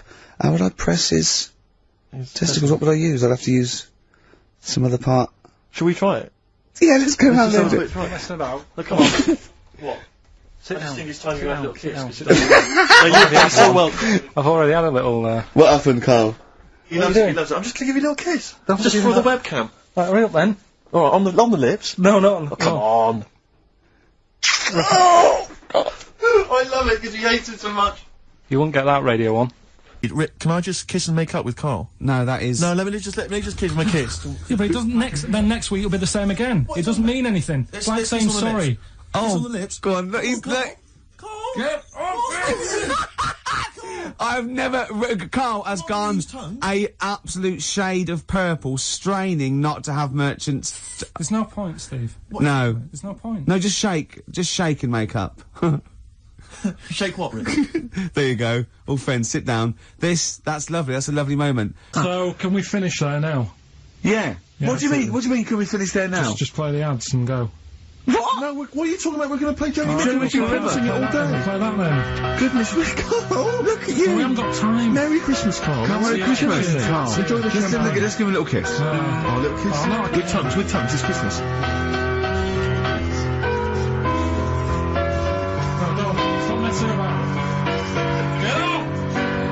Oh, yeah, also, did you see, Liquid News last night? No. What is Liquid News? I don't really watch It's the thing on, Choice, right, and it's, sort of celebrity news, yeah? And, Julian Clary, was on, and, they were talking about the Sony Awards the night before, which we went to, and they said, something like, a relatively unknown had won the Entertainment Award that we were up for, and Christian, and Chris Moyles, and Jonathan Ross, said, beating off bigger people. Not he was beating off bigger people. They weren't suggesting he was... Was Julian Clary beating off other again? Yeah. And it said, so, the people who didn't win resorted to silliness. And it cut, right? I don't know where the camera was. It must have been miles away, because it wasn't us. Cut to me making a little hat for you out of a Budweiser box, a little Dalek thing, and then forcing it on your head, and you sort of struggling. Do you remember that? I do remember it. Yeah. They're always watching. They were filming us? They were filming it, yeah. Scary. So, yeah. That's really scary, because some of the things we were doing... Because I was tying scarves around your head, wasn't I? We were touching Carl in an intimate way. We were gaying him up. To make him feel all uncomfortable and everything. Because he doesn't like that sort of thing, do you? Can't stand it. We're going to be giving you a cuddle about 5 to 3, seriously. Yeah, we are going to... On the way out. And I've got roaming hands. Yeah. Do you know them girls who came up from the Radio Academy and sort of said, oh, so you're Carl then? Right, yeah. A couple of fans went up to Carl. Just on the way out, I said to him again, I said, look, I'm not gay. Because they were convinced I was. That's because if you remember a couple of weeks ago, we teased Carl that he had to go as Steve's partner, to the BAFTAs, and they really meant partners. You know, after the show, when he was walking home, he was gonna go buy his suit, I actually said, they will ask you. He went, well, what if they say, and as we walk in, Steve Merchant and his boyfriend Carl, I went, well, they won't say that as you walk in, they might overdub it on the television, so he was going, well, what about my mates in Manchester? And he said, I'm not going. The risk of someone in Manchester thinking that he was going out with you, mind you, it was probably going, wow, if he was gonna see where you're going with that. If you were gonna be gay, you wouldn't choose Steve, would you? No. Who would you choose if you were gay?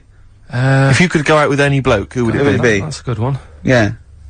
That's a good one. He's thought about it before. Go on. No, of course not. No, who would it be? Who, if, you know, if you were gay, what bloke would you go out with? God, probably, Jonathan Ross is all right. You gay! You fancy Jonathan Ross? You Bender! Oh, Bender! Rossi! Bender. Oh, you've got his number, haven't you? We should get contact. I love you, Jonathan. You. You know, you just mentioned there about sort of no knickers and that. Is this going to be your Auntie Nora? No. Right. It's just, you know, like the last flat that I lived in, I always had a good view across the road and I could see, it was the hairy... There was the hairy Chinese kid. Not hairy Chinese kid, he was just a Chinese kid, actually. Yeah. Running Because about. that's rare, isn't it? Hairy Chinese kids, very rare, isn't it? Yeah. There's only one official sighting, isn't there? In one of those shit little magazines that you buy. Yeah, he was running around in his underpants. Sorry, you just swore ironically. I mean, I imagine if there's any newspapers listening, you did that because you're sort of jokey and... Yeah, go on, let's not swear. And there was the old woman who didn't move, she was just sat there reading the book all the time. Who we think possibly died and no one came round for weeks, But, and now I've moved, right? And it was quiet for a bit. I always look at what view I'm getting, right? Looks across and it was just sort of empty, sort of flats ready for people to move in and that, right? Anyway, people are in there now, right? And they've put all the furniture in, but I haven't put any curtains up. Right. So anyway, I'm sort of washing up, just having a look out the window. Right. Girl sort of wandering about, with no knickers on. Right. With no knickers on? You mean naked? No knickers. Well, she had a bra on. Right, okay. But, she's probably looking for a knicker. So, I thought, oh. And I don't know how long I was looking. No. Right. But anyway, she looks across. Oh, God. I think she spotted me. Yeah. I think, oh, God. I felt really bad. Yeah. I said to Suzanne... Sorry, is this some sort of Peeping Tom confession while the Telegraph are listening? I've no idea. Well, it's not, that's the thing though. Peepington. If I was peeping, she was peeping as well, because she was looking over. Works both ways, doesn't it? Yeah, but yeah, all she could see of you was your bald head. Yeah. No. And your hands moving as you were washing up. And some white-looking substance rotting up. Particularly stubborn stain on this glass. Yeah. Oh, God. Imagine that. Imagine if she looked across. I'm assuming the sink is lower than the window. But didn't she just, like, just cover up or something? Or she looked back and go, oh, you looking at my honey? Well, the thing I did... What? I thought, just sort of drop me boxer shorts. Because I What? thought... Well, Suzanne said, what are you doing? What are you talking about? What are you talking about? No, just so they can see me cheeks of me. What are you talking about? No, because I thought, if she thinks I'm walking about in the nude as well, then we've both got something out of it. Carl! This sounds like a bad excuse in court. I know. This is... Or the plot of a film on Channel 5. I mean, this is like the doctor who got done, right, for exposing himself to a patient, and then painted that little thing, that you look down their throat at pink. Yeah. And go, this is what they saw. Yeah. No, so sorry, you were looking at a woman dancing around naked, right? So, the only thing you could do was immediately drop your boxer shorts. So she looked across, saw you fully clothed, saw you took your boxer No, she wouldn't have done, because it's sort of just the top half and the sink's at a side angle, so I was sort of looking out. So she wouldn't have seen your trousers then anyway? No, she did. I moved in front of the window more. So you then made you actually climbed in front of the window. Oh, this is amazing! So you climbed in front of the window to show off it wasn't your naked obvious. lower half. Susan said, what are you doing? I bet she did. What are you looking at? I sent you in here to clean up. What are you doing? I'm just taking my trousers down, standing by the window. Why? Because there's a naked woman across the road. What do you think I'm doing, Suzanne? I'm exposing myself while looking at some free funny. Leave it. What's up with you, Suzanne? Leave it. Christ. Are we doing Rockbusters? Or Yeah. Oh, she sent you in there to read up on Einstein. Oh, brilliant! Anyway. Wait a minute, can I just get a final question? What did the woman across the way... What happened? What was her reaction? I didn't look again, I just thought, you've seen a bit of action as well, we're both happy. Let's leave it. Brilliant. So were you waddling around like a penguin with your trousers around your ankles? I just was walking about and Suzanne said, what are you doing? I said, I'll explain to you in a bit, but don't look out the window, because then it's excellent. obvious. Then he sees, she calls her husband to look at Carl walking around naked. He goes, oh, she's got a... Quick, Suzanne, get him out. There's only one with you. Get some more friends. They've gone one more. Anyway. Brilliant. Right, play a record and come back to Rockbusters. And Monkey News. We haven't got enough time to do Rockbusters. Oh, God almighty. Probably a couple of listeners Carl, what were you saying before we cut you off? Yeah, it's just like, you know, you had the girls in and that, and it reminded me, I was talking to Steve in a week. Yeah. I think it's when people were talking about going to string fellas and that. Yeah. I was talking about seeing naked people. No, yes, I asked him, I said, when he used to watch, say, if he accidentally flicked onto BBC Two and some ballet was on, would his eye ever been drawn to maybe the gentleman's lower regions rather than the ladies'? The gentleman's package? Yeah, would your eyes ever be accidentally drawn to that and you couldn't resist it? And you said yes. Yeah, because, right, Oh, and I don't dear. think I'm, Oh dear. Well, go on, I mean, fair enough. No, right. I'm always looking at the beautiful ladies, but fair enough. Yeah. No, go on. But, right. Have you ever looked at Wayne Sleep's testicles? I went out. Have you ever looked at Wayne Sleep's penis and testicles? I went out on a night out, right? And it was it got to some point in the night where 2 women and 2 fellas got on the stage. Right. Right. Started stripping off. Yes. Yeah. Just what, members of the audience? No, I think they were, like, part of the act. Right? Right. And, what was it, panto? They downed the fellas had, like, their undies on, and the girls just had their knickers on. Yeah. Right? And, sounds pretty erotic at the moment. Go on. And at the same time, they all whipped their pants off. Yes. Right? Yeah. It was Spuck's Fizz, wasn't it? The adult show. Now, I said to Steve, at that point... Sorry, I wasn't there. He said it to me later. yeah. I said, well, you have a quick glance at the fellas. And then the annoying thing was, I thought, right, now I'll have a look at the women, and it was too late. They put the knickers on. How long were you looking at the fellas? Not that long, but... But why were you looking at them first? It's human nature, isn't it? Why? I don't know, but I'm sure you would have done the same thing. You just sort of think, well, how are they shaping up? So it's a comparative test. So who had the biggest knob? Which one of the blokes had the biggest knob? No, it's like, normal. But, This is a whole new side of you. This is a whole other area. So you look at ballet dancers, you look at the gentleman's No, I don't. package. I just was, when he said this, it reminded me of this night when I was walking home thinking, didn't get a look. Because I was messing Where out. was this? What event was this where people are stripping off? Carl, I'll tell you what, you are the most interesting man I have ever met. But are you comfortable being nude and that? We've done this. Well, I don't know what this is. We did this last week about, are you comfortable being nude? No, I think I know, I was talking you're about probably most comfortable being nude, it's just probably not in public. Well, Ricky's only really comfortable nude when he's eating. yeah, there's nothing to get, Yeah, you can just wipe spilt on yourself it. down. Yeah, you just sit in the bath, yeah. No, but I've talked about that, and then when I went home, I was talking to Suzanne about it, and she said, "What's all that about? You don't like being nude, right?" And I said, well, "It's not." It's like I'm part of an Alan Bennett play. It's just, I love the way you talk. Remember once, right? I don't know if you should talk about this really, but well, that means you should. So go on. Go on. Oh yeah, right. We went to Tenerife, right, one year. When I was still living in Manchester. I'm scared now. Yeah, I don't know why you said that. I'm actually scared. I'm thinking about Suzanne, but she's Well, working. I don't want to know anything about Suzanne, to be honest. No, but it involves me more. Go on. Go But on. I'm just explaining to you that I don't like being nude. Yes. Go on. So you're in Tenerife. In Tenerife, right? Didn't have much money. Stayed in this apartment that wasn't that nice, right? Had cockroaches in it and stuff, right? Yeah. Didn't have much money to go out at night. So we're in this sort of death trap of an apartment, right? Anyway, so when I was younger, right, had a bit more energy. So he's 30. I know. So start having it away a bit. It's a joy. Beautiful. Go on, yeah. I've been here to a while. I love it. Go on. Right. So, doing what I do, right? Yeah. Someone starts banging on the door. So Suzanne Everyone's says, at it.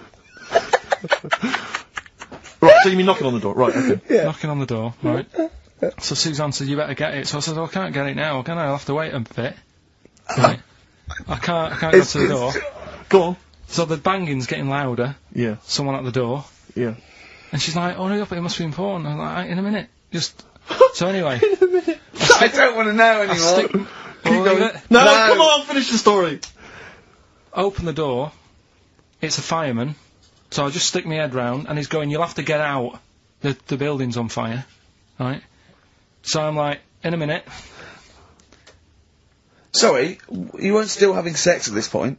No, but, you know, Right. still sort of gotta wait a minute, or I can't get my pants on. Oh, Carl, I wish I'm so sorry. Right, go on. To this, So now the place is burning down. So it could be a serious big fire going on. Yeah. I'm sort of waiting.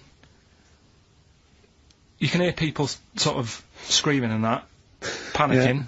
Is that because the door's open and you're nude? The fireman's saying, "Will you get out? Will you get out?" I'm saying, "In a minute." Right. And Suzanne was saying, you know, think of something that's not sexy. Sure. So I was thinking of people, you know, thinking maybe down in a fire might sort of calm you down. Yeah. Then the fireman said, "We need a big pole." Yeah. Yeah, sure, go on. But what I'm saying is, that, to me, I wouldn't have wanted to go out and be safe over, do you know what I mean, over being naked. I don't like walking about without on. So what I'm saying is, even if that fire... I love the idea of everyone huddled now with all the firemen. It just, the camera's pans along and it's Carl. Yeah, a just local news report. Naked. With still But would standing proud. you have gone out with now on? But why do I have to go out with now on? I just grab a pair of jeans. Alright, but you just, you know... What? There's a fire, Carl! Yeah, but See, not everyone looks at men's packets. That's only you, remember. Most of the other firemen wouldn't be going, "Oh, look at him." But He's what I'm interested in is he's how pleased long... to see us. Carl, how long did it take? And did the thought of dying in a fire help? After a bit, but the fireman sort of had a go at me. Sure. What do you mean? Well, he wasn't happy that I was dawdling. Well, to be fair... But what can you do? Answers on a postcard. To the usual address, XFM, care of Leicester Square. Well, let's just get these right. No, let's play a record, let's have Rockbusters and Monkey News. We don't have time for afterwards. Monkey News. We'll squeeze them in. Wow.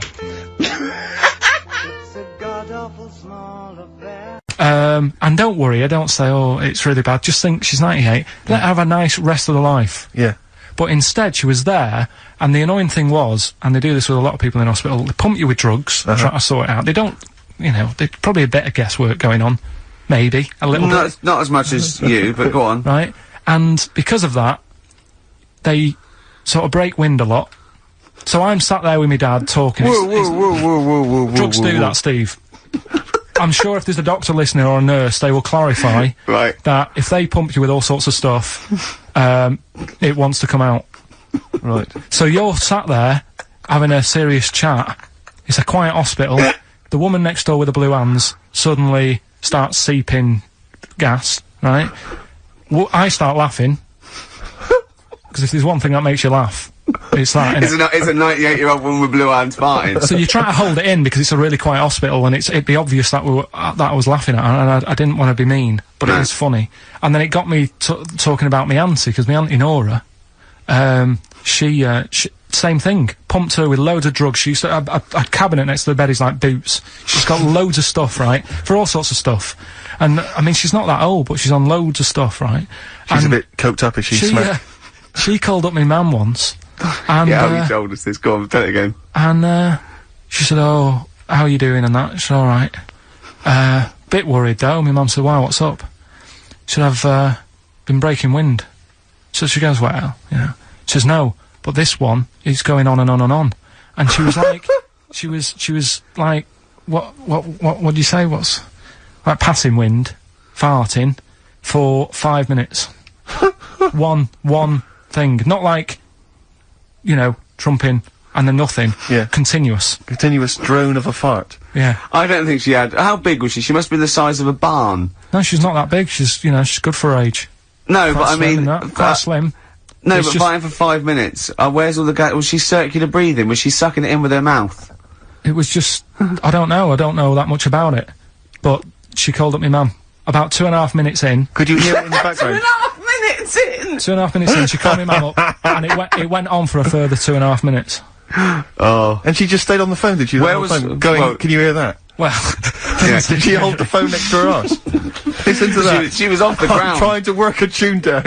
she was actually hovering. She was 4 foot off the ground when they found her, the ambulance men. The cat's dead. Don't light a match! Don't light that cigarette! Yeah, it's like that advert. The kids come home from school, switch on the light. Yeah! There they see Granny hovering, turn the light on. Be careful if you have an elderly woman at home. Yeah. Drugs make you fart. So it was last week when there was a little bit of confusion over the one for Holly Valance. Right? Of course. I don't think it was confusion, I think it was your error. No, it wasn't. And it was Holy Valance and you meant Pelmet.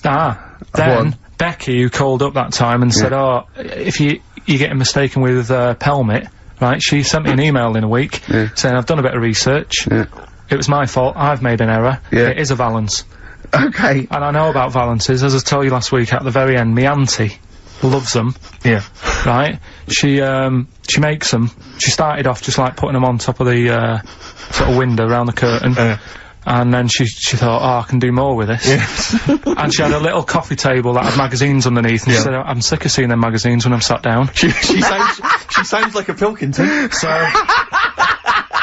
I'm sick of seeing them magazines when I sit down! So she put a Valance round the table. She just got Valances around everything now. Then, next step, she tapes everything. She never actually watches telly, she tapes it all. Because she gets sick of listening to the adverts and that. So she tapes everything, so she's got loads of videotapes and that. And the video used to get on her nerves. When she was watching a film, she'd see the clock changing. Oh. And it distracted her from the film, so she put a Valance round that. That's genius! Yeah. So, that is or is it mental? Only Mrs. Einstein can tell. I don't know. She's even made her little Jack Russell look like a hovercraft. It's great. So everything's got a Valance. If you go round and you stand still for too long, the chances are she'll put a Valance around your head. This is this is Auntie who? Auntie Nora. And this is the one that farted for 5 minutes. Lest our listeners forget. Farted for 5 minutes. Called his mum, saying I'm farting. 2 minutes into the fart. She said about 2.5 minutes in. She said I'm about 2.5 minutes into the fart. My mum said, how long's it been going on for? She said, well, it was about 2.5 minutes before I called you. Yeah. And then it went on for a further 2.5 minutes or something. And, then it stopped. And, she couldn't time it because there was a Valance over the clock. Yeah, because it used to annoy her when she was on the phone and you put her off, see the time. She was guessing it was 5 minutes. This was one consistent fart. Yeah, I mean, it wasn't making a noise, it was just... Oh, it wasn't making a noise? Just gas. Right, endless gas. So, there you go. That's fantastic. I'm so sorry. It's like, right, listen, when I was a kid, right, and it's alright for you to go into women's toilets when you're a kid, it's like, oh, it's a bit cute, right, as long as you're not, like, over 15 or something, right? Right. But when I was a kid, I went into a toilet, and women, when they use their little cubicles, they don't shut the door. Some of them just sit down on the toilet, right? And you see everything. And, no, seriously, that's probably one of the first times I saw, like, a woman. Yeah. That, right, and my Auntie Nora when she was staying over. What happened with your Auntie Nora? She was, she's into wearing caftans. Into wearing what? You know, caftans. Oh, yeah. What caftans? Big, bellowy sort of dresses. Right. And, yeah, I used to sit on the floor at home, in front of the telly. Sure. She was on the chair behind. Yeah. She did a bit of a, sort of a Sharon Stone scene. Oh, God. Yeah. Did you see it? There was no underwear? No. What age were you? What was it like? What age were you? It was like a ripped tennis ball. So. What? Right, we're off air. We're off air. Either that or put us in for the Sonys. Yeah, no, because I read it and kind of started having sort of memories of Auntie Nora again. Yeah. Because she used to always, like, now, Auntie Nora is the woman who farted for 5 minutes. She had wind for 5 minutes. Sure. Yeah. But she also, she used to say, oh, Carl, rub me back. Right. And, with her being quite old, it was all sort of mouldy and warty. It was mouldy? No, mouldy. Mouldy, right. And what did you do? I didn't like it. I hated it, in fact. It was like reading a Braille book. Yeah. It was like putting your hand in a load of Cocoa Pops. Oh, dear. All really big brown things. And I just thought framing hers would be sort of 3D-ish. Oh, right. Yeah. What's that, a chunk of the moon? No. Yeah. Did you Artex that wall? Yeah. No, that's Auntie Nora. That's Auntie Nora's back. Oh, God! Any piece of your body, Carl, that you'd like to leave behind? That's disgusting! Putting your hand in some... Is she the one with the split tennis ball when she wasn't wearing knickers? Shut up. What? No, let's not discuss the tennis ball. Okay. So she used to get you to sort of knead her dough on her back. God, this is really bad. But like, what would she with her dress or whatever? Well, she wore those sort of squid-looking things. Like sorry, what? What? Those squid-looking? It's Auntie Nora covered in octopuses. What are you talking about? What do you mean? It's like a nightgown type thing. But what's squid got to do with it? Because it sort of looked like a squid around the edge. Oh, I know, frilly things. Yeah. And she just said, I'm aching there. Oh. She was never well. She was never. Do you know what I mean? She's always had something wrong with her. I don't ask her how she is. It's just like she's not going to be all right. Did she have wind when you were sort of neat? It must have been like playing an accordion. Yeah, get a little tune going. Wow. Oh, who's your auntie with the tattoos? That's Hazel. All right, yeah. Let's leave that. Why? Oh, let's why? not talk We'll about leave it. What have I come across there? What's up with Auntie Hazel? What's up with Auntie Hazel? There's nothing wrong with her. It's just a what? Just a lesbian, which is nothing wrong with that. Well, no, but you've made it sound like there is now by not wanting to say it. My auntie's a lesbian. I know what you're saying, though. I know what you're getting at. Just because I call her Uncle Hazel. Play a record. He's from Manchester. Please forgive him. Carl's back. He's cheering up a little bit because I think he's vented his spleen a little bit on cities around the world that aren't as good as Manchester. So, is any of your family left in Manchester? Because they all moved away, didn't they? You came here, your dad's moved to Wales, for Christ's sake. Well, your family are all around the... Brother joined the army to get anywhere. Just take me anywhere. We don't know where he is. His sister's moved away, so no Ireland, one... Yeah, there you go, you see? So, that's just one family. That's one family who love Manchester. Exactly. Alright? Tell you what, Steve. Go on. Look what I did find out in the week. Yeah. World record, right? Person with the longest trump. With the longest what? Wind. Fart. Right. Right? 2 minutes 42 is the world record. Okay. Right? Well, I'm immediately thinking about a relative of yours who I'm sure did longer than that. Who still lives in Manchester. Auntie Nora. Now, Auntie Nora did it for 5 minutes, wasn't it? Starfighter for 5 minutes. But, unfortunately, she was the only person in the room. Whereas I think, which one's alive, Ross or Norris McWhirter? I don't know, actually. He has to be there. Yeah, I think he actually has to He'd have to be there. Would he want to be there? Well, he'd have sort of equipment, and looking at his watch, going, finish? He goes, yeah. He goes, well, that was 4 minutes, Did she go from like a size 10 to a size 6? Did she show some old dresses? Like a hovercraft. Exactly. In a big dress. Yeah. Just slightly off. Yeah. So, it has to be invigilated. But again, you know, how was the Guinness Book of World Records one invigilated? I mean, who was supervising that? Who was he said I can fart for 2 minutes. They went, well, we've got to see this. Went round, and he just probably let it rip. It's probably circular breathing. He's probably sort of sucking in air and swallowing it as he's going, and it's a continuous one, isn't it? It's not like, yeah. I mean, you know, that's how Nora's happened. Me Auntie Nora, she had a little bit of wind. It went on for like 2.5 minutes. Sure. That's when she called me Mum. As it was still going on. And said, there's something not right here. I'm leaking. She said, oh, can you send your dad round? You know, my dad. Yeah. Sent to me mum. With a cork. And, with a lighter. Yeah. I think this would be the best one I ever. want to show the kids something. He said, I'll be there in a bit, get the windows open.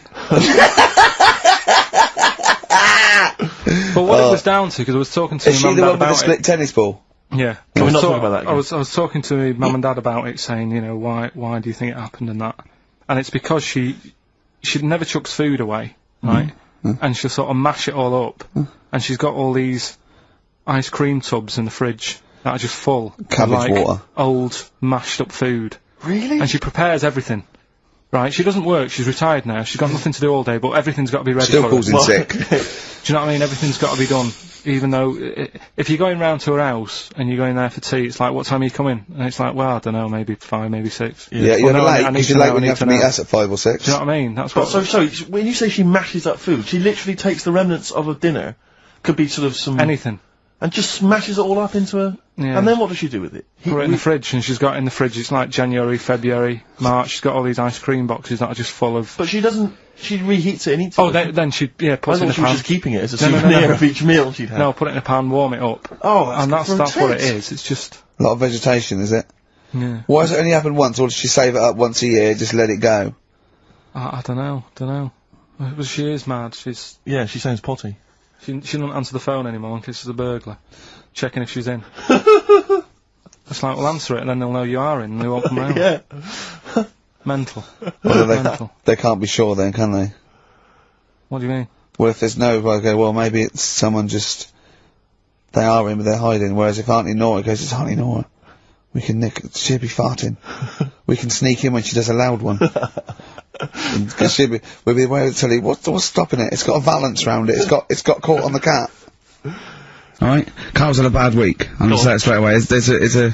He tries to rule out stress in his life, but he's had a bit too much stress this week, haven't you? One, a phone call from his mum, stressed him a little bit. Right. Something he said in a magazine about his auntie, came back to haunt him. Auntie Nora? Auntie Nora, yeah. Don't name her.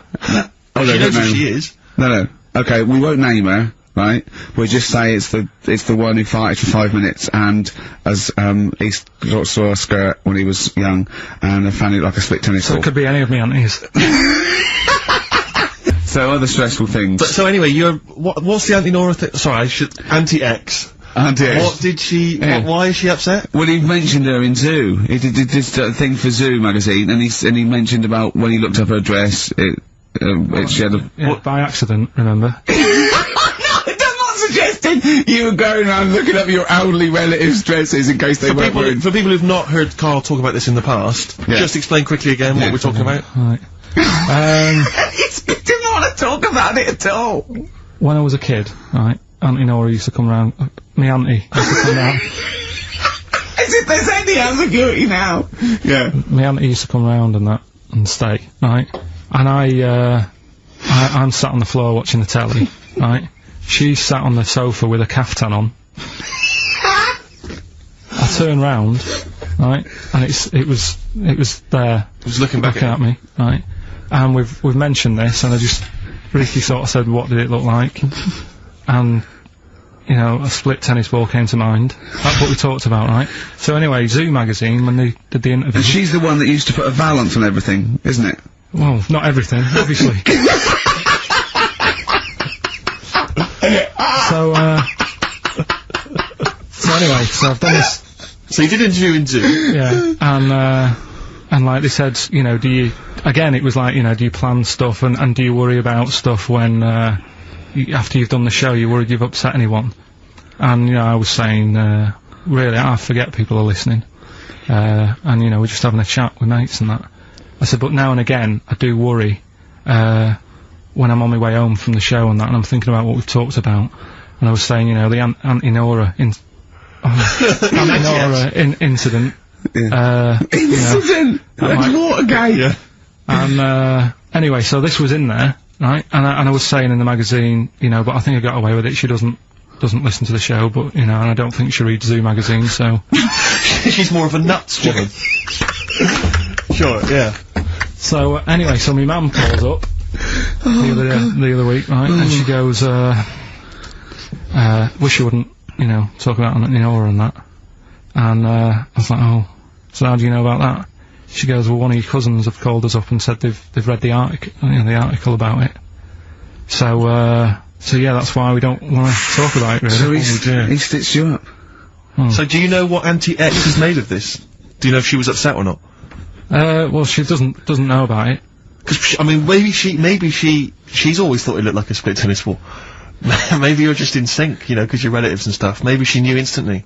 Even if you hadn't named her, she'd have thought, hang on, I farted for 5 minutes once. Yeah, that's not gonna be ambiguous, is it? Be me. If you hear like someone who farted for 5 minutes and's got found like a split tennis ball, you're gonna go, I wonder if he means me. Yeah. You're gonna remember that. Auntie Jackie. It could be Auntie Jackie.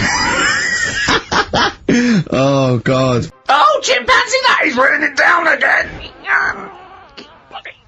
Yeah, this is where we read extracts from Karl's diary. We've had to wrestle it from him. He's never happy, but, you know, that's the way it goes when you're doing, a show as popular as this. And I'm going straight now to this entry. My mam phoned and said that my Auntie Nora, classic Auntie Nora, wanted me to look on the internet to find out what the weather would be like in Spain at the end of November.